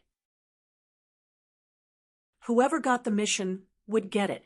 This method was unanimously approved by the 4 regimental commanders. It was fairer to compete with luck. No one could say anything about it. Just like that, after the 4 regimental commanders competed with their luck, the 2nd Regiment commander, Hewen, got the slip with the word attack written on it. Ha, our 2nd Regiment will be the attack. After opening the slip in his hand, Hewen shouted with joy. The other 3 regimental commanders had dejected expressions. They looked at Hewen with eyes full of envy. All right, the mission will be given to the 2nd Regiment. But, Regiment Commander, please remember that your regiment will be escorting 5 100mm mortars at the front of the group. Whether or not you can reach the main camp by noon tomorrow will depend on your ability. If you can't reach on time, the other regimental commanders will be drawing lots. You won't have anything to do. Also, if you don't complete the mission well this time, and the landing point is not accurate, the 2nd Regiment won't have anything to do with this kind of mission in the future. Are you willing to accept? Ling Daqiang continued to raise a series of requests to increase the difficulty of the mission. Yes, I'll accept all of them. Ha. The 2nd Regiment commander, Hewen, said confidently. Speaking of which, as a member of the Cold Vanguard, it was normal for them to practice with cannons. Although they couldn't practice it as often as they practiced with guns, they would still have missions to fire from time to time. Once they had a target, they would definitely not miss. Just like that, the other 3 regimental commanders sent Hewen off with envious gazes. The 5 100mm mortars that accompanied the army also left with the 2nd Regiment. In order to complete the mission and complete it efficiently, Hewen rushed all the way. Before noon the next day, he had already arrived 9 miles in the morning. He even took the time to let the soldiers rest for 2 hours and eat some food. Then, he placed the 5 mortars 300 meters in front of 8 Mile City. Yang Qindong had already sent someone to set the measuring stick. Now that the target was right in front of them, Hewen started to order the loading of the mortars in front of the entire army. The feeling of being envied in front of so many people was just too good. Yang Qindong brought all the generals out, especially the Mongolian army, led by Na Ri Song. They had already put on their armor and were ready to charge. This was also Yang Qindong's compensation for them. Since they had suffered a loss yesterday, of course they had to make up for it today. On top of 8 Mile City, General Shirigan was looking at the scene below with his soldiers. This is the Red Barbarian Cannon. Because it was located in a remote area, the Rising Sun Gon had never really come into contact with this thing. However, they had heard that it existed. Now that they saw it in front of the city, they could not help but be shocked. Then they shouted at their soldiers, "Quick, find a place to hide. Quick!" Although he had never seen the power of the cannon, He believed that since the five-star army had waited for so long, they would not hesitate when they attacked. Under Shiri Khan's shouts, the soldiers of Turkmenistan quickly found a place to hide. However, because they did not have enough knowledge, most of the soldiers only hid under the battlements. In his opinion, with the city walls as a defense, it was already safe enough. Regarding the reaction of the people on top of the city, Commander Hewen acted as if he did not hear anything. At this moment, he was still meticulously completing his actions. He ordered his men to adjust the measuring stick and make the necessary preparations. The cannon was being prepared in an orderly manner. Commander Hewen acted as if he did not hear the reaction of the Turkmenistan soldiers below the city gates. This was because he knew that once the cannons were fired, it would be difficult to say where he would be safe. Therefore, whether he hid or not, or where he hid, would be the same. The five-star army was waiting in formation, especially the Mongolian cavalry led by Na Ri-song. Although Yang Chendong had said that they could only attack after half an hour of bombardment, he was still fully prepared. The sun hung high in the sky, and from time to time, a cold wind would blow, but at this moment, many people no longer felt anything. Everyone's attention was focused on the 5 pitch-black iron blocks at the front. They were waiting to see how powerful they would be next. Among the cavalry, it was not that no one had seen the power of cannons before. However, most of them had only seen cannons firing 1 round at a time. Not many of them had seen 5 cannons firing at the same time. The result was not something they could imagine. Everything that was about to happen next made them not even want to blink. They were afraid that they would miss something. Finally, under everyone's anticipation and complicated thoughts, the 5 100mm mortars were ready. The cannons were also loaded. They only needed to wait for the final order to fire 5 rounds. Chapter 12:05.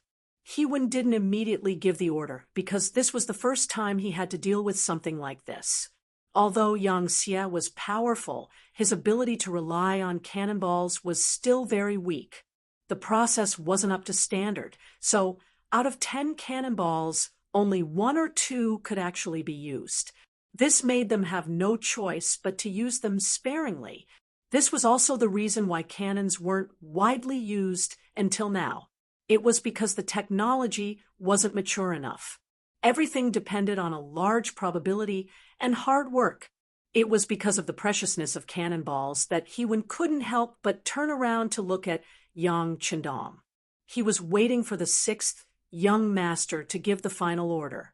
He didn't say anything and only nodded his head, representing Yang Chendong's attitude. Normally, a city with only 50,000 people and 20,000 soldiers didn't need to be so big. However, the shameless sneak attack yesterday made Yang Chendong unhappy. Even if he had to waste some cannonballs, he wanted to make the enemy pay the price. He wanted to tell the world what the consequences of messing with the 5-star army were. After receiving the final order, Hewen's eyes flashed with excitement. He quickly turned around and shouted with a red flag in his hand, "Cannoneers, prepare to fire!" "Fire!" Hewen shouted with all his strength, causing the veins on his neck to pop out. Along with this shout, boom, boom, boom, boom, boom. The 5 cannons roared at the same time, and a beam of fire shot out from the barrel. With a speed that couldn't be followed by the naked eye, it flew towards 8 Mile City, which was 300 meters away. Under the rumbling sound, it attracted the neighs of war horses. Boom, boom, boom, boom, boom. The cannons rumbled, and the 100mm mortars showed their ferocious side, mercilessly attacking the target. They hadn't seen the cannons of the future explode all over the mountain and raze it to the ground. This made the people at that time look like ignorant children. Occasionally, they would see a grenade explode, and they would exclaim in surprise. In the eyes of such people, The power of the 100mm mortar was as terrifying as the nuclear bomb tests of the later generations. This was especially so when the mortar landed below the city wall and instantly blasted a large hole in it. Many people were dumbfounded and revealed looks of disbelief. There were also countless people who kept rubbing their eyes at that moment. They wanted to make sure that what they were seeing was real or that they had been traveling in a dream. Compared to the shock and doubt of these people, the Turpan soldiers and civilians who were the ones being attacked felt the reality of the situation. When the cannonballs whizzed over their heads or exploded beside them, cries and curses could be heard all over the place. Houses collapsed in an instant. Stones flew everywhere, shops burned, and severed limbs suddenly appeared on the streets. When fresh and bloody flesh was thrown everywhere, it was like hell on earth. In the next second, no one knew where the cannonball would land. It was like the sword of Damocles hanging over everyone's head, making them feel nothing but fear. No one knew what would happen in the next second. No one knew if they would still be alive in the next second. In the next second, would he become the target of the explosion and be blown into pieces? The morale of the soldiers and the people began to collapse at that moment. The inside of the city was like hell on earth. Every breath seemed to pass by very slowly. Outside the city, many soldiers of the 5-Star Army were dumbfounded. Among them were some company commanders, battalion commanders, regiment commanders, and even division commanders. Many of them knew that cannons were very powerful, especially the 5-Star Army's cannons. They had tried their best to overestimate the power of the cannons, but they could not help but be amazed. The reality was more spectacular and powerful than they had imagined. It could only be said that their imaginations still needed to be improved and increased.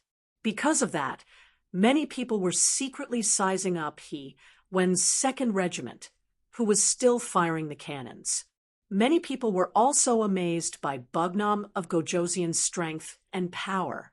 This was because he was the one who had invented and created these things under his guidance. Fire! Hewen was still waving the little red flag. At that moment, he had entered a half-crazy state. Every time he fired a cannon, his face would turn red. He was immersed in this moment. Enough. Yang Qindong looked at the watch on his wrist. He looked at Beta Persei next to him and said softly. This voice also awakened Beta Persei, who was also in shock. Although he was Yang Qindong's guard, it was rare to see a scene like this. Yes. Beta Persei responded and quickly rode to Wen's side. He said loudly, Young Master's order is to stop firing. Stop loading cannons. Hewen quickly reacted and shouted. Then he had a distressed look on his face. Looking at the empty cannonball boxes, he wanted to cry, but had no tears. This time, they had fired more than 10 cannonballs than planned. These were the treasures of the 4th Division. He really didn't know how the division commander would deal with him if he saw them. The rumbling of the cannonballs finally stopped. Narisatsu, who was half a beat slower, finally reacted. When he looked around, he found that the city gate that was 8 miles away had already flown away. There was not even a shadow of the enemy in sight. He could not help but laugh, and then shouted, Mongolian cavalry, listen to my order.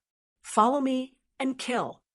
After the word kill was spoken, the scimitar was unsheathed. Then the sound of horse hooves shook the sky. Take advantage of the situation. The Mongolian cavalry's complicated situation had arrived. No one would have thought that just yesterday the Mongolian cavaliers would be caught off guard and killed by the Mongolian cavaliers. It had only been a day, and their chance for revenge had presented itself. Facing an opponent who also had no ability to resist, they began a massacre that was unique to them. They had long been ordered to attack, without mercy. This time, the Mongolian cavalry only faced 20,000 Turpan soldiers who were defending the city. There were also civilians who wanted to resist, with sticks and even pots and pans. In short, there was no right or wrong in war, because everything was wrong. Enemies were not absolute either. Those who had weapons were enemies. Nearly 20,000 Mongolian cavaliers charged into the city like ferocious beasts, causing the city that was already covered in blood to become even dimmer. This day was destined to be a day in hell for the soldiers and civilians who were 8 miles away from the city.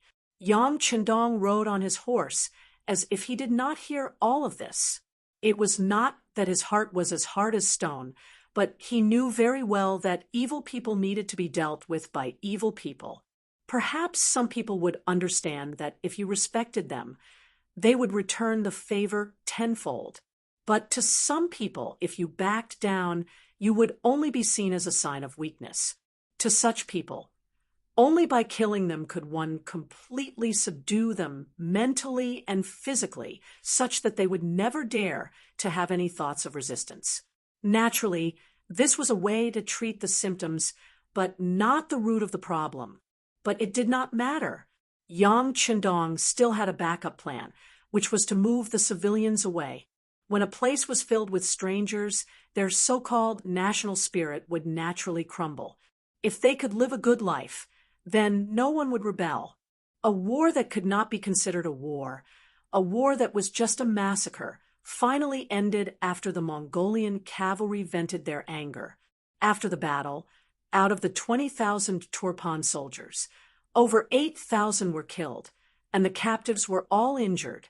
Out of the 50,000 civilians, over 5,000 died, and many were injured. This was the result of playing tricks with the 5-star army.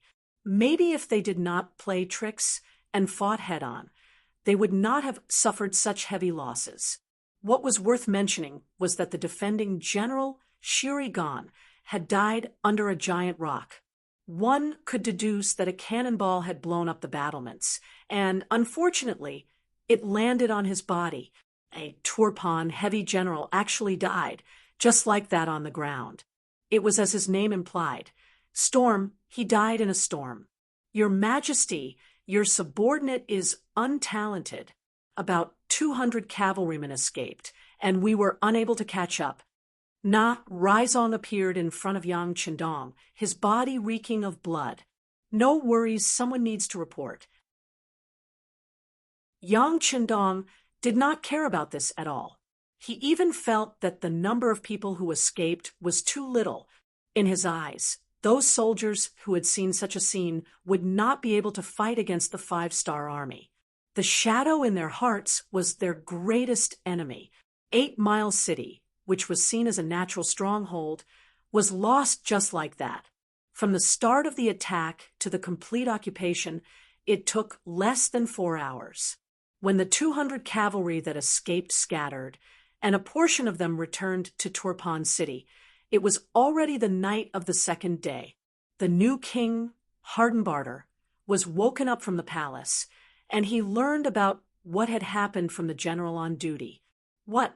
8 Mile City was lost, the 20,000 troops were wiped out, and Shirigan general died in battle. After hearing the report from the general on duty, Hardenbarter fell back into his throne, his eyes devoid of light. How could this be? How could this be? After a long while, Hardenbarter finally sobered up, but he still couldn't stop himself from blurting out this sentence. King, I heard from the soldiers that escaped that the 5-star army used a powerful cannon that turned the entire 8 Mile City into hell. When the general on duty said this, his whole body trembled. He couldn't help but think that if this was true, then how could they use swords and spears to fight against the cannons? What was the difference between this and throwing away their lives? Cannons? Powerful cannons? How is this possible? This king has also heard of the great Ming's Divine Machine Battalion, but it was not that powerful. Hardenbarter asked in disbelief.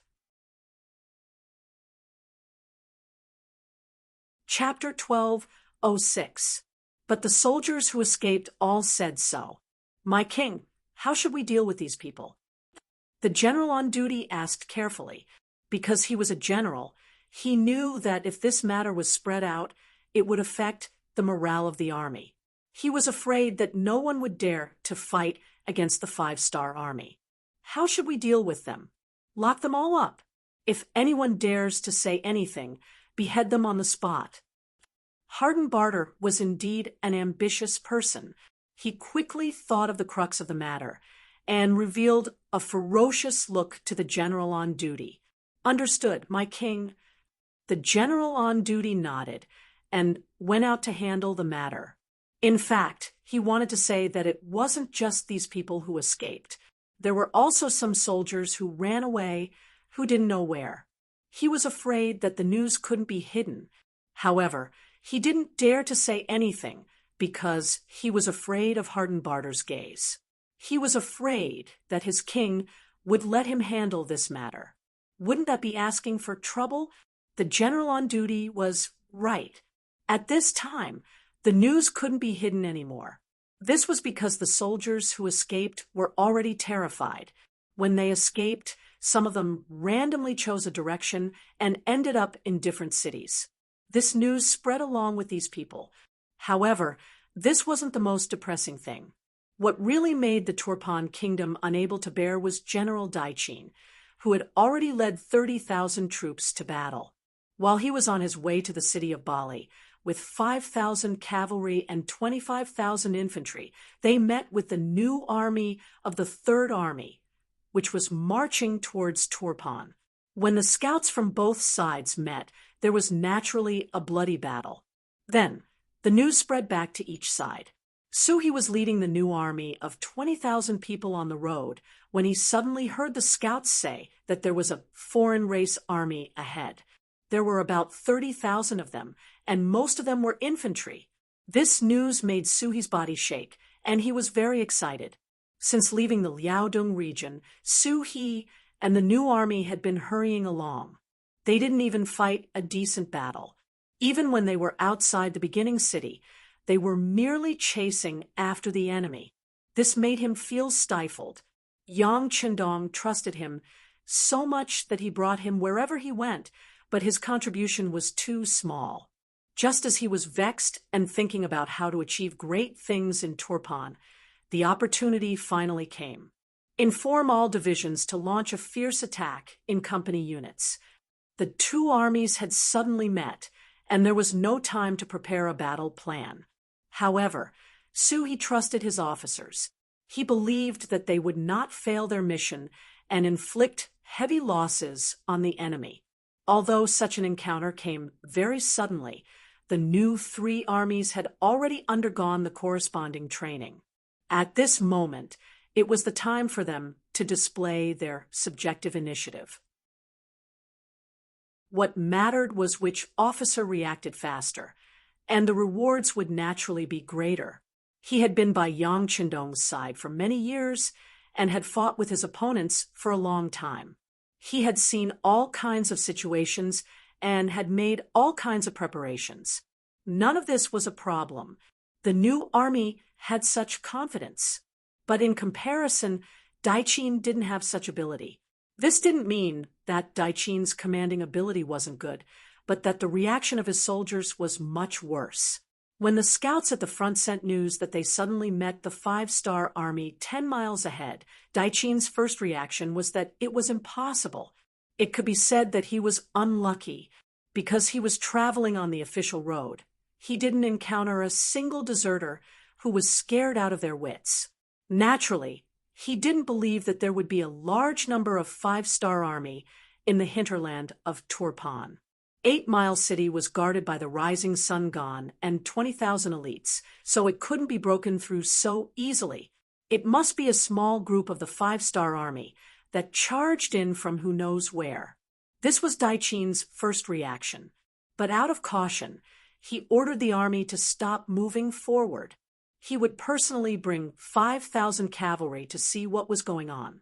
In Daichin's mind, the 5-star army wouldn't have too many people. with him leading 5,000 cavalry, it would be enough. Even if they really encountered a large number of enemy troops, he would still have the chance to retreat and form a defensive line at that time. As long as he could hold the enemy here and then ask for reinforcements from the king, he could even launch a pincer attack with the rising Sungan general. This would deal a heavy blow to the 5-star army and make a great contribution. To be able to think of such a plan in such a short time, Daichin could be considered a qualified general. But he neglected two important points. First, the so-called pincer attack only had one side left. This meant that this plan wouldn't work. Second, not only were his opponents strong, his 30,000 troops couldn't compare to them. It had been more than 10 years, and the Turpan kingdom had not had any wars with the outside world. Their army had been living too comfortably. Although the training had been carried out before, when they encountered one of the elites under Yang Chendong's command, the new Third Army, it was naturally not enough. Not many people could predict the outcome of a battle before it even started, much less when General Daichin was still so confident. He brought 5,000 cavalry and charged out first. They were ferocious, like a dragon coming out of the sea. Under the envious gazes of the 20,000 infantry, the 5,000 cavalry charged out. Half of the 30,000 Turpan soldiers were new soldiers that joined in recent years. A complete conscription system was one of the most important military reforms in Turpan. In history, it was because they were one step ahead of other countries that the strength of their army was maintained at a very high level. The soldiers were old and needed to be replaced, or they were injured and were not suitable for prolonged battles. Furthermore, the country valued the soldiers and the corresponding policies improved, so the status of soldiers in the Turpan kingdom was not low. Because of this, many young people were attracted to join the army. More than half of the soldiers were young people who yearned for glory. It was said that a soldier who didn't want to be a general wasn't a good soldier. These people came because of this. The way to fulfill this wish was to enter the battlefield and kill the enemy. This was an advanced method of replacing soldiers. Even now, Yang Chendong didn't dare to try it. This was all because his goal was too big. He needed more experienced soldiers. If he eliminated all of them, he wouldn't have the time to train more new soldiers to fight and win. Turpan did it. One had to admit that they were very bold. However, this also had a fatal flaw. A soldier who had never seen blood would forever be a new recruit.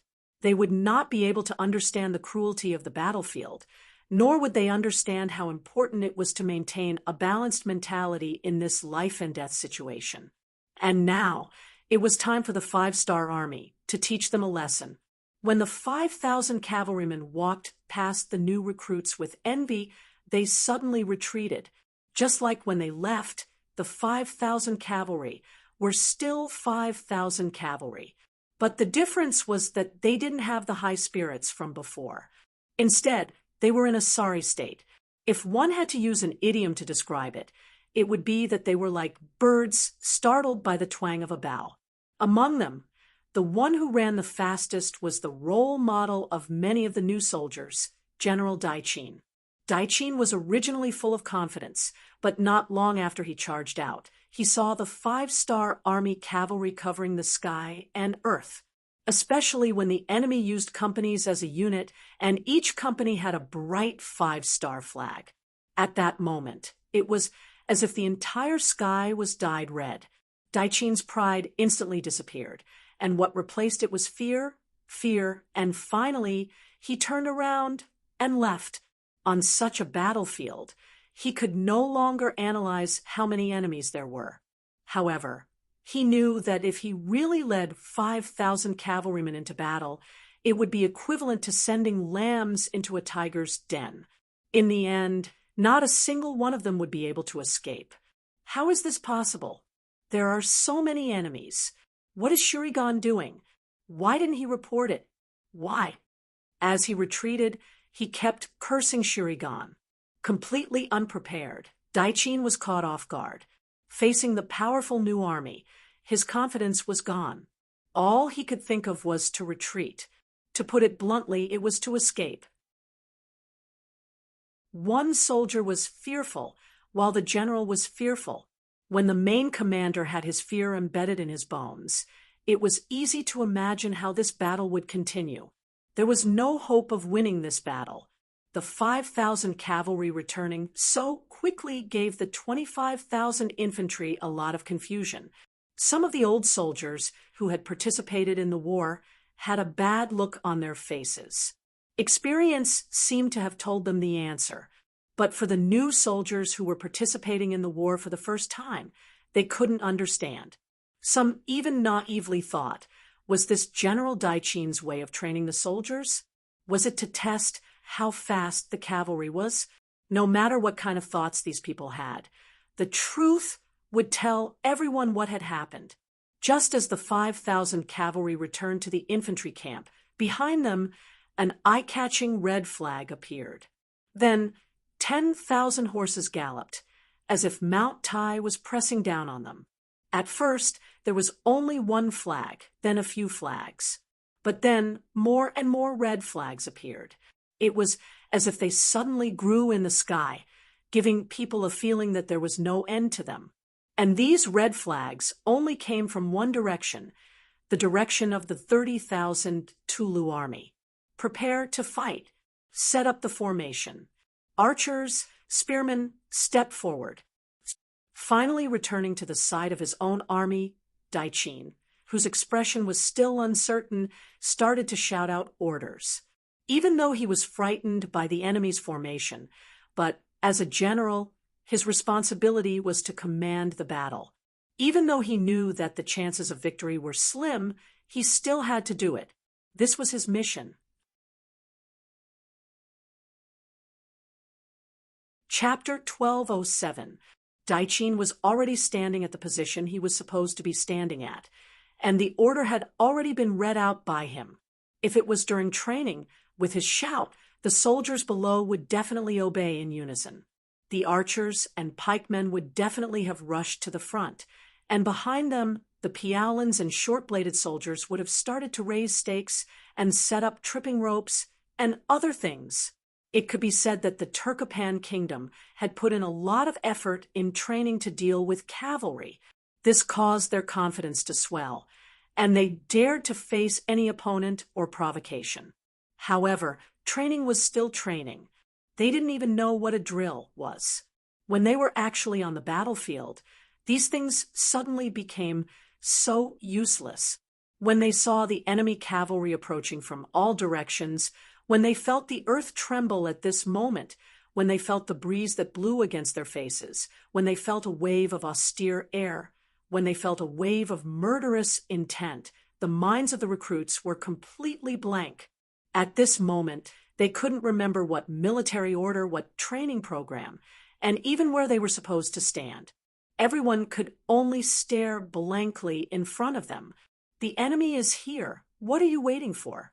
Cavalry, release the arrows. Daichin noticed this scene and felt a chill in his heart. They had never been to a war before, but when the real war came, they were afraid of the enemy. Seeing that the 5-star army was getting closer and closer, they didn't have much time left. Daichin roared and gave the order to the cavalry beside him to shoot. He wanted to use blood to tell these recruits that they were on the battlefield and not training. If they didn't pay attention, then the only thing that awaited them was death.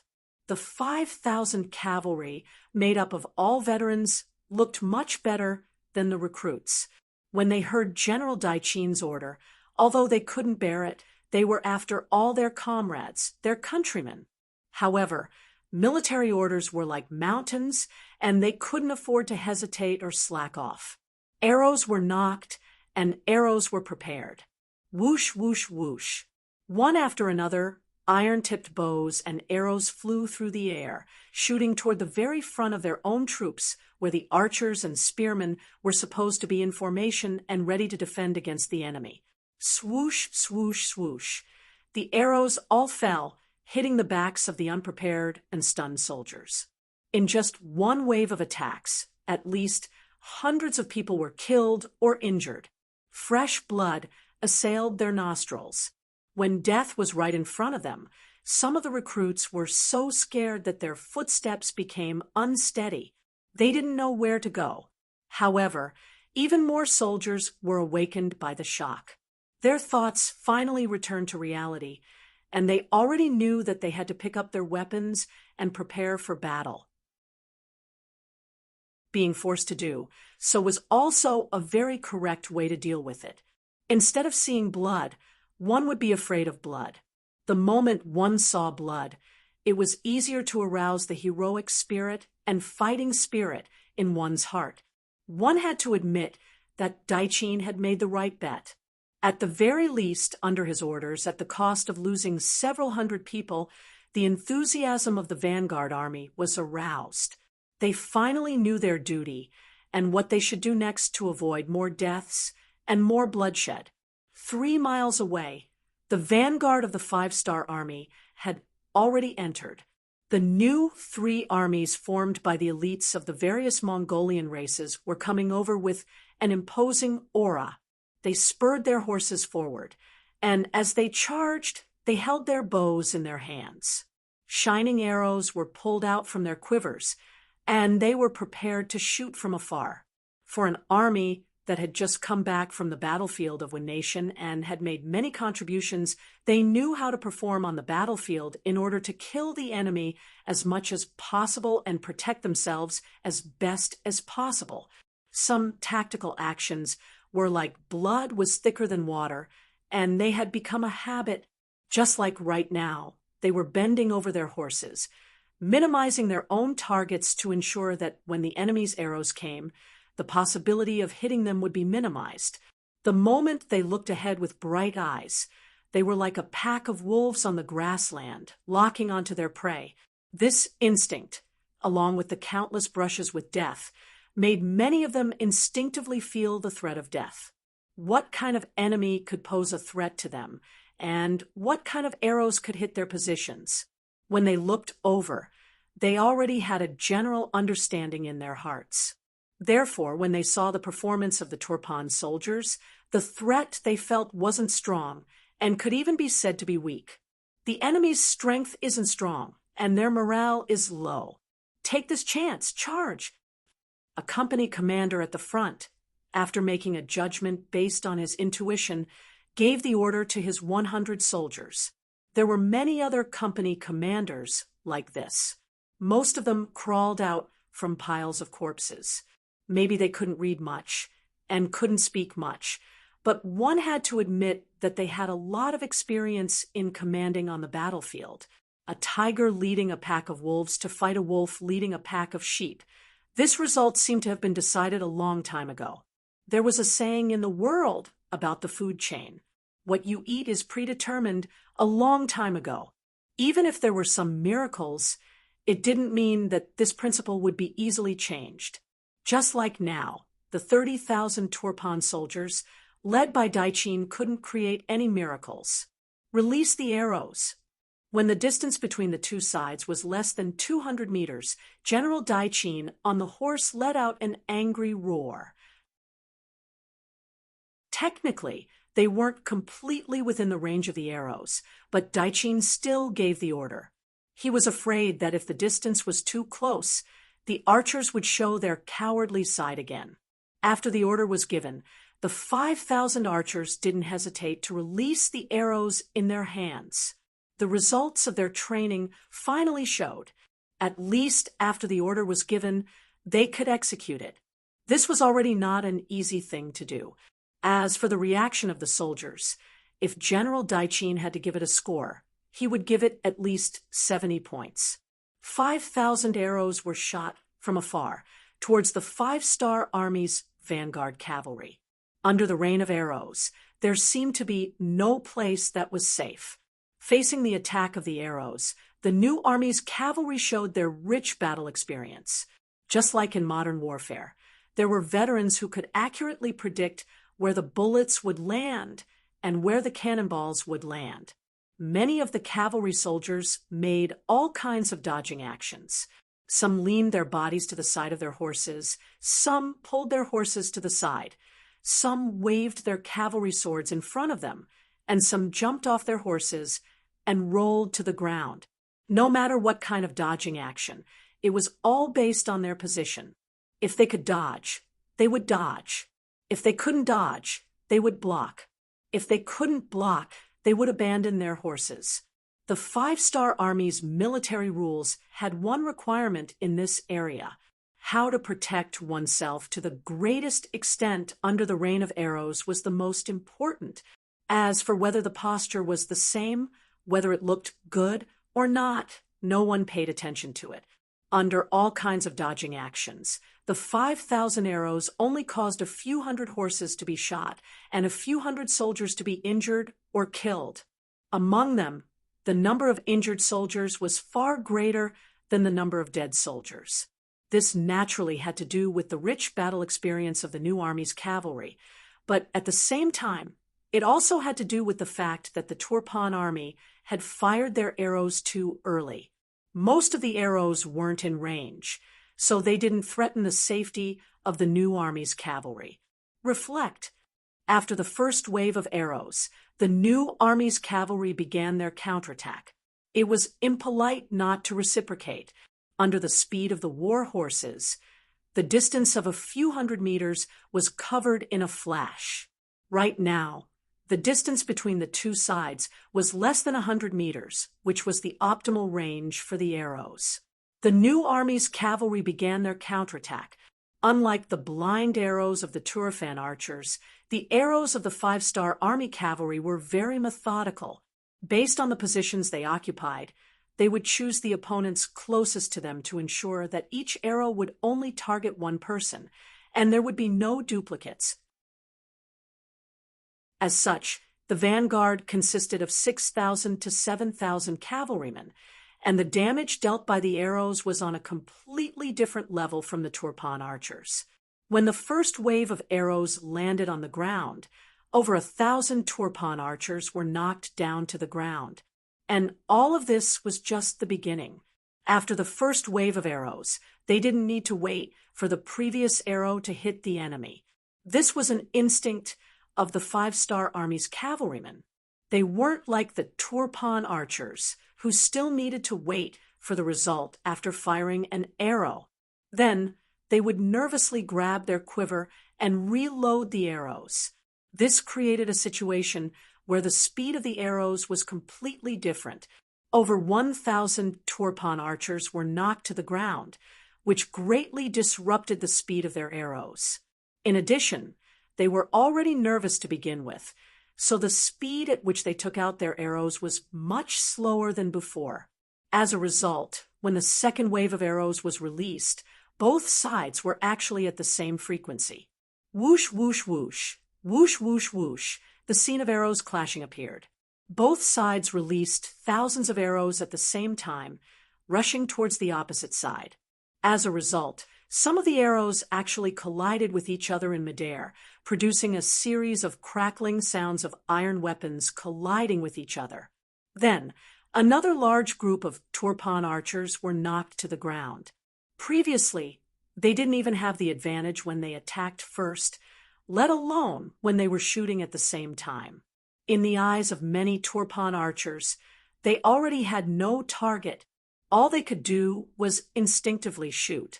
If they couldn't even see the target's position, how could they talk about accuracy?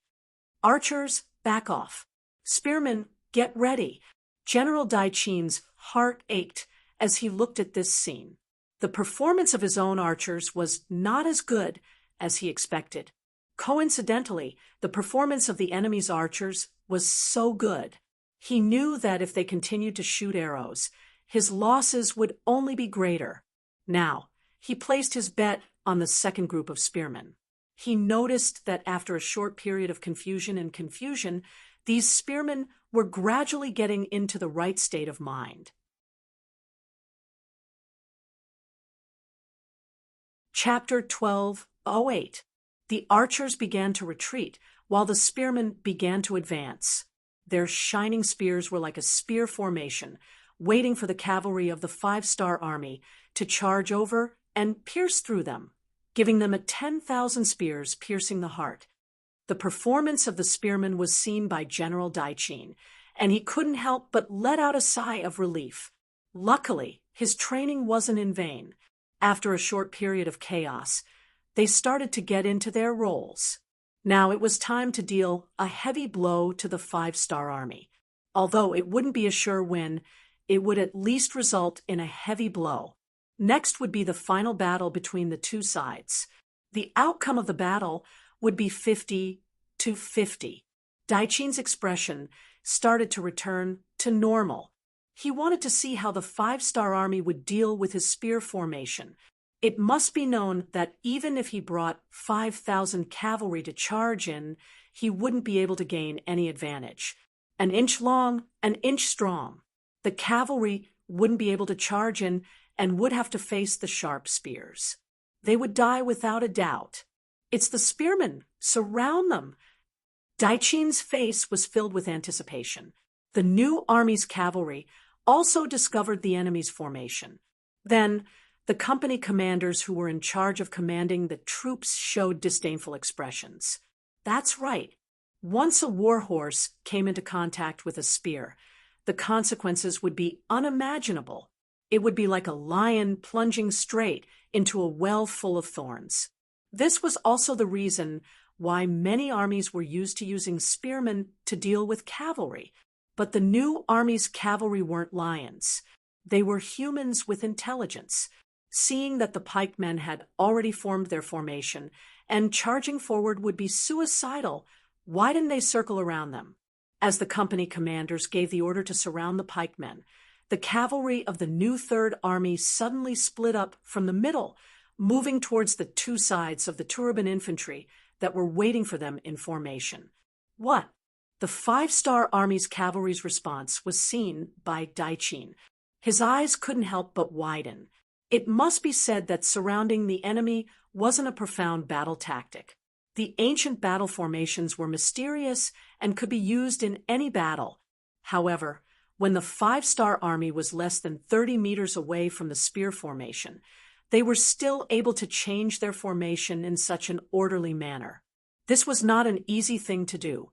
The greatest advantage of a cavalry charge was speed. Under extreme speed, the strength of the saber would often be amplified by several times, or even 10 times. For example, when the cavalry charged, each swing of their sabers carried a force of a few hundred jin. This was something that could only be achieved when the man and the horse were one. This resulted in many scenes where the heads of the infantrymen would fly to the sky after the cavalry swung their sabers. It was precisely because the speed was too fast that it created a huge flaw, which was that it couldn't change directions at will. At least, it couldn't change directions as freely as it could with two legs. It was precisely because of this that Daiqin decided to use the pike soldier when the distance between the two sides was relatively close. This was to catch the opponent off guard and prevent the opponent from being able to change his direction in time.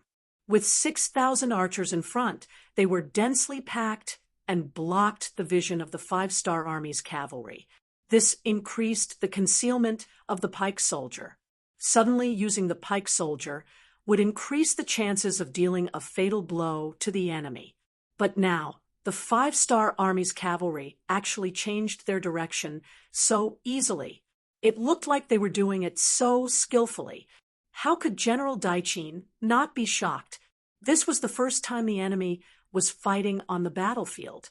Everyone wasn't very clear about the enemy's attacking methods.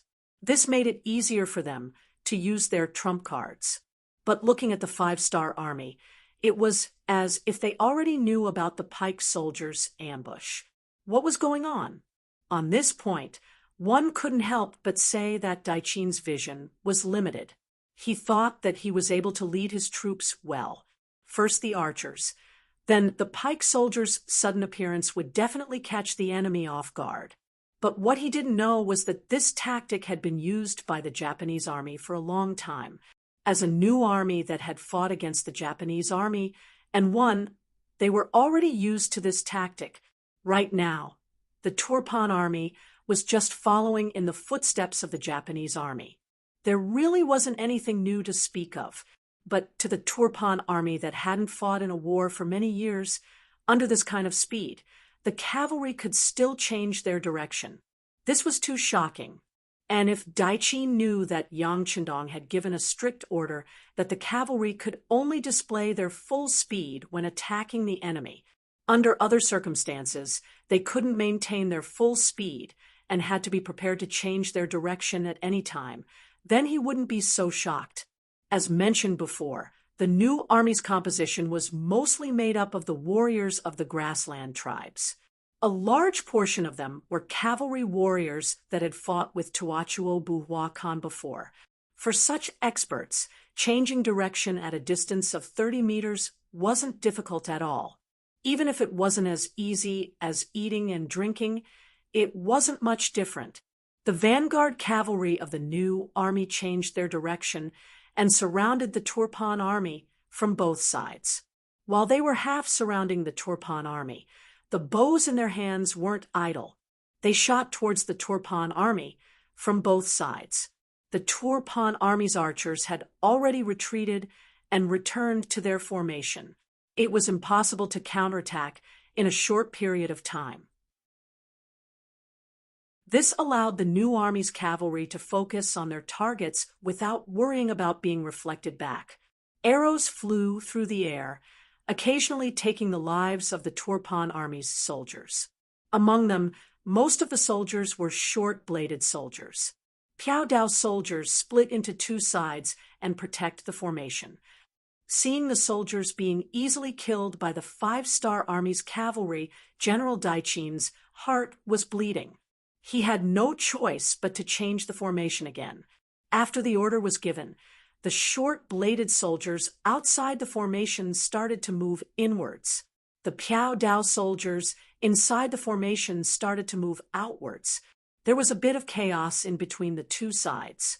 Luckily, there were lessons like this during training, so they didn't lose their composure immediately. As the Piao Dao soldiers walked out of the formation, the arrows of the 5-star army's cavalry became powerless. Most of the arrows were blocked by the shields. Once the situation stabilized, General Daiqin let out a sigh of relief. At the same time, he gave another order for the archers to walk out of the formation. He was going to start the counterattack. Infantry had a natural disadvantage against cavalry. On this point, Daiqin had his own understanding. Thus, he didn't feel much pain when he lost 1,000 men. He also believed that once the archers reached the outside and started the counterattack, they would be able to turn the situation around. After all, the 5-star army's vanguard cavalry only had 6,000 to 7,000 men. He had 30,000 troops in his hands. Fuck, if you want to counterattack, I'll give you the chance. My men, follow me and charge.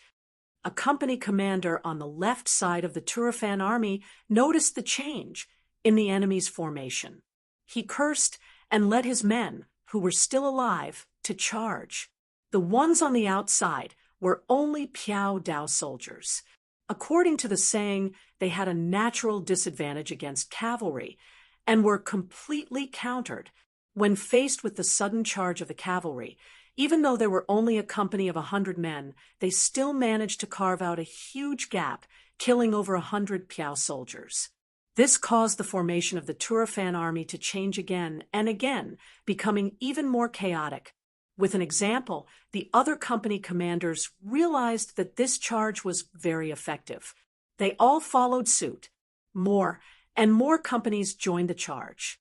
In a moment, the Turfan army that seemed to have a tight defense started to fall into chaos. What was worse was that before the battle, General Su, he had said that the divisions, regiments, and battalions could attack on their own. This meant that all the initiative was handed over to the company commander of the first company. In this way, some companies launched a charge, while some companies continued to launch long-range attacks with their bows and arrows. Such a completely uncoordinated attack made General Daiqin feel a sense of helplessness. If the Piao Dao soldiers retreated, they would face the arrows. If they didn't retreat, they would face the charge of the five-star army. No matter how he looked at it, it wouldn't solve the problem. In just this moment of hesitation, many of the five-star army cavalry had already charged into the Turfan army and started a crazy massacre. Some of the Piao Dao soldiers, and archers became their main targets. This also made Daiqin's plan to counterattack fail. It was also at this moment that more and more of the new army cavalry came from afar. They were preparing to join the attack formation. Seeing that their advantage in numbers was about to disappear, General Daiqin sighed and quickly brought his 5,000 cavalry to leave the army and run towards the back. This move was very timely, because if it was 15 minutes later, the new army cavalry would have surrounded them from both sides. At that time, even if Daiqin could charge out, he would have lost at least half of his 5,000 cavalry or even more.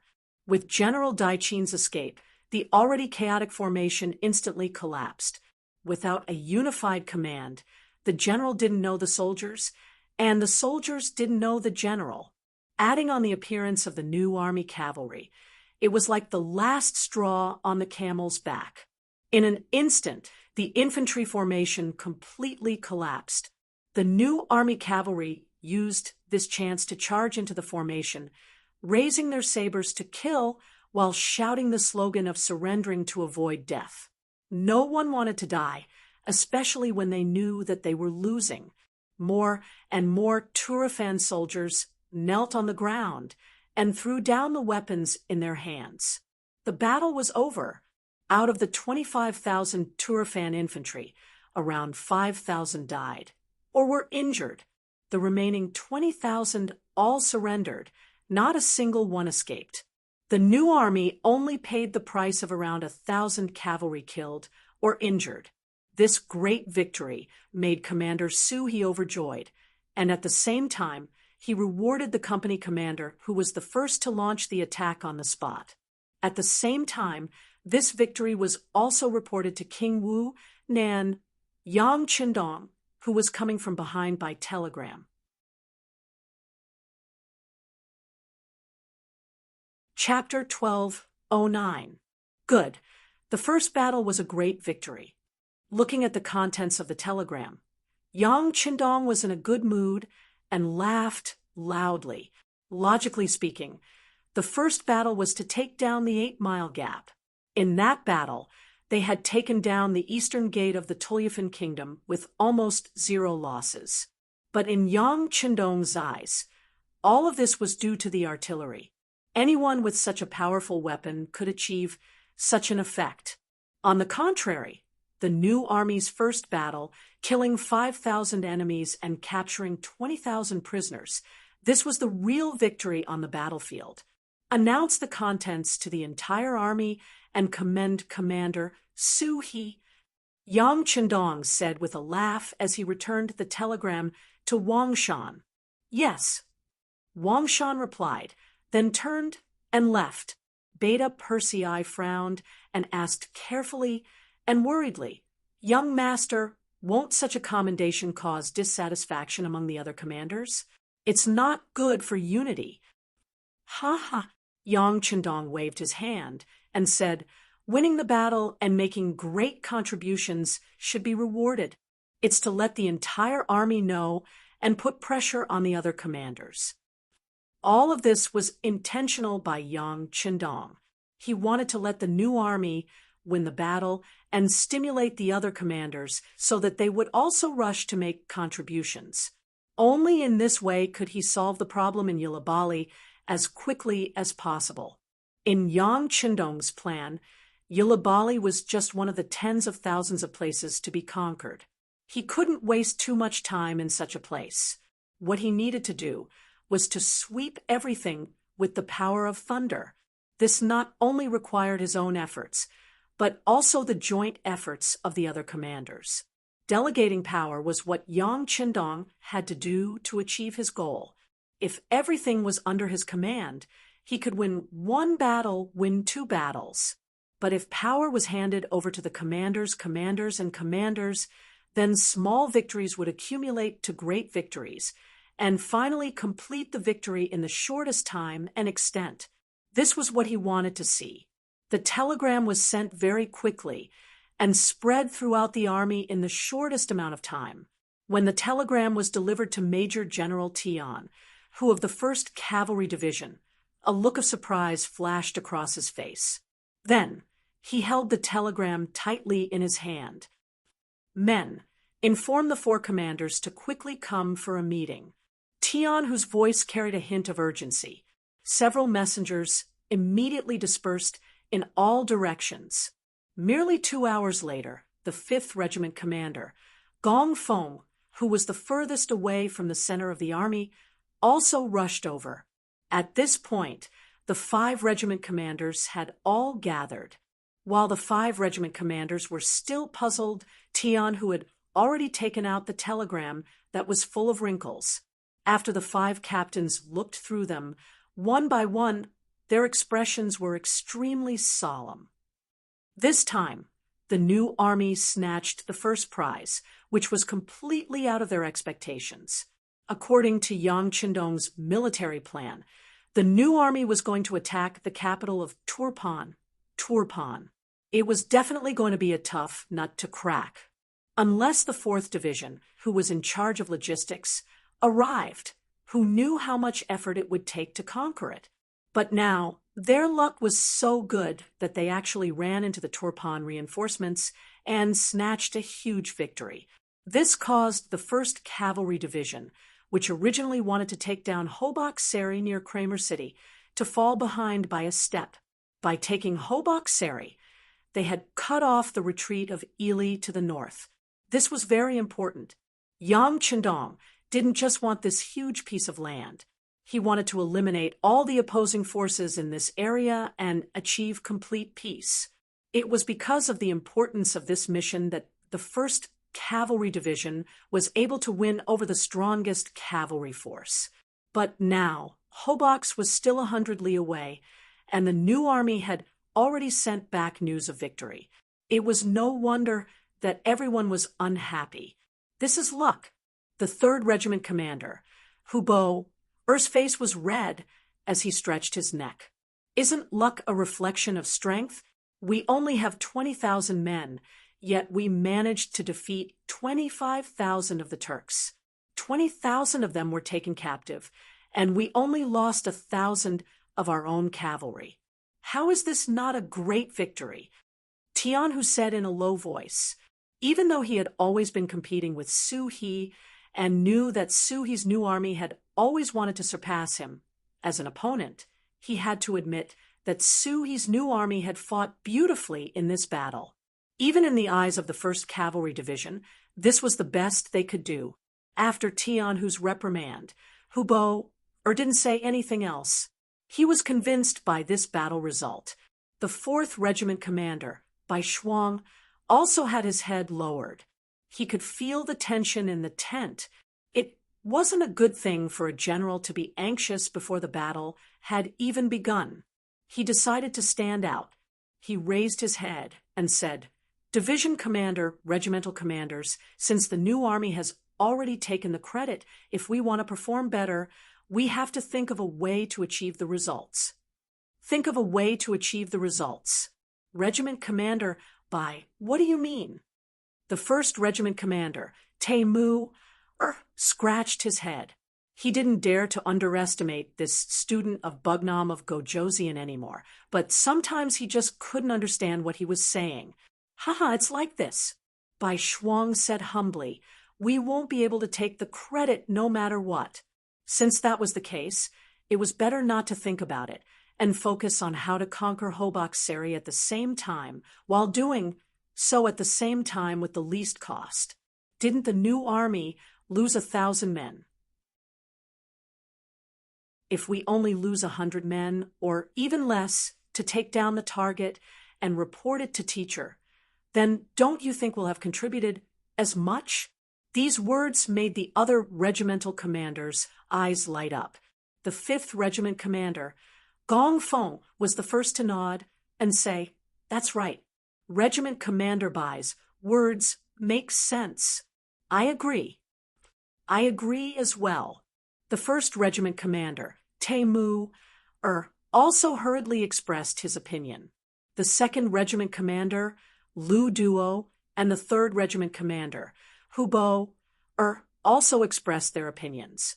Even division commander, Tian, who nodded in approval. Regiment commander Bai, do you have any ideas? Yes, your subordinate does have an idea. If we want to force our way in, we'll have to suffer losses no matter what. Since that's the case, why don't we change it to using our wits? If division commander agrees, I'm willing to take a trip into the city and meet the enemy general guarding Hobox, Bai Shuang said with a face full of confidence. Enter the tiger's den? Tian Hu frowned when he heard that. Then he asked, "How confident are you?" "At least 70%. Ha ha, senior master. No one would have thought that we would have such a big appetite. We would first cut off Yili's retreat to the north, and then we would have the opportunity to strike first. This is our advantage, and we would have the element of surprise." Bai Shuang explained the general idea in his mind to everyone. Soon, the tent was filled with discussions. Hobox Seri, as the northernmost city in Yili, the higher-ups never paid much attention to this place. In comparison, regardless of whether it was Turpan or Yirkiang, it was extremely far away. Thus, the general guarding the city had always been in a state of peace. No one would have thought that the great Yili's retreat would be cut off. Naturally, the general guarding Hobox, Seri, Mediz would never have thought of this. Even though he had already learned from other sources that Turpan's 8 miles lost formation was about to become the most advanced formation, he still couldn't raise the alarm in his heart. This was one of the most fatal manifestations of the lack of information. Due to the lack of consciousness, the gates of Hobox Seri were still wide open. From time to time, Yili's civilians could be seen entering and leaving. Bai Shuang walked into the city under such relaxed conditions. Bai Shuang didn't expect things to go so smoothly. When he and his 300 elite soldiers successfully entered the city after disguising themselves, he sighed for Mediz, and even more so for the entire city. Immediately send out a communication signal. Find our intelligence personnel in the city and get a clear picture of the situation, Bai Shuang said to one of his subordinates, and then walked towards the largest inn in the city. As early as when Yang Qindong was dealing with the Japanese army, he had given orders to the intelligence department, asking them to find out the situation of the various forces in the Yili region as soon as possible, including the personal information of the generals. Bai Shuang's idea was very simple. Go straight to the root of the problem, capture the general when the enemy was unprepared, and take over Hobox Seri without shedding a drop of blood. All of this started when he entered the city. Now it seemed that everything was going smoothly, but what was unexpected was that the plan was still ruined by someone, and it was their own people who ruined it. All of this started after he checked into the inn and met the intelligence personnel of the Security Bureau. Wukong Wutsong was a mixed blood. His father was Han, and his mother was Uyghur. As a result, he had a tall figure and a handsome appearance. He was a department of the Security Bureau led by Yang San. Normally, the more ordinary and intelligence personnel was the better. On the contrary, if he was too handsome or too outstanding, it wouldn't be suitable. But because of his unique background, Yang San finally gave him an important task after meeting and evaluating him. It could be said that if Wu Tsong performed well, his future would be limitless. After being valued by Yang San, Wu Tsong brought enough money to the Yili area to start his work. Hobox Seri was one of his main targets. According to Yang San, the 6th young master was a great emperor. He was particular about not doing anything, but when he did, he would amaze the world with a single brilliant feat. Once the enemy made a move in the Ely area, he had to do his best to get rid of them. With this principle in mind, Hobok's Seri, which was the route to the north, naturally became a top priority. Wu Tsong put a part of his energy there. In order to get accurate first-hand information, he didn't hesitate to come to Hobok's Seri in person. He thought he had done a good job and paid enough attention. But what Wu Tsong didn't expect was that there was another person who beat him to it. That was the sworn enemy of the Security Bureau, the CIA. You're tuning in to the Mystic Fist YouTube channel. Don't forget to subscribe and join us on this journey to catch the most captivating stories.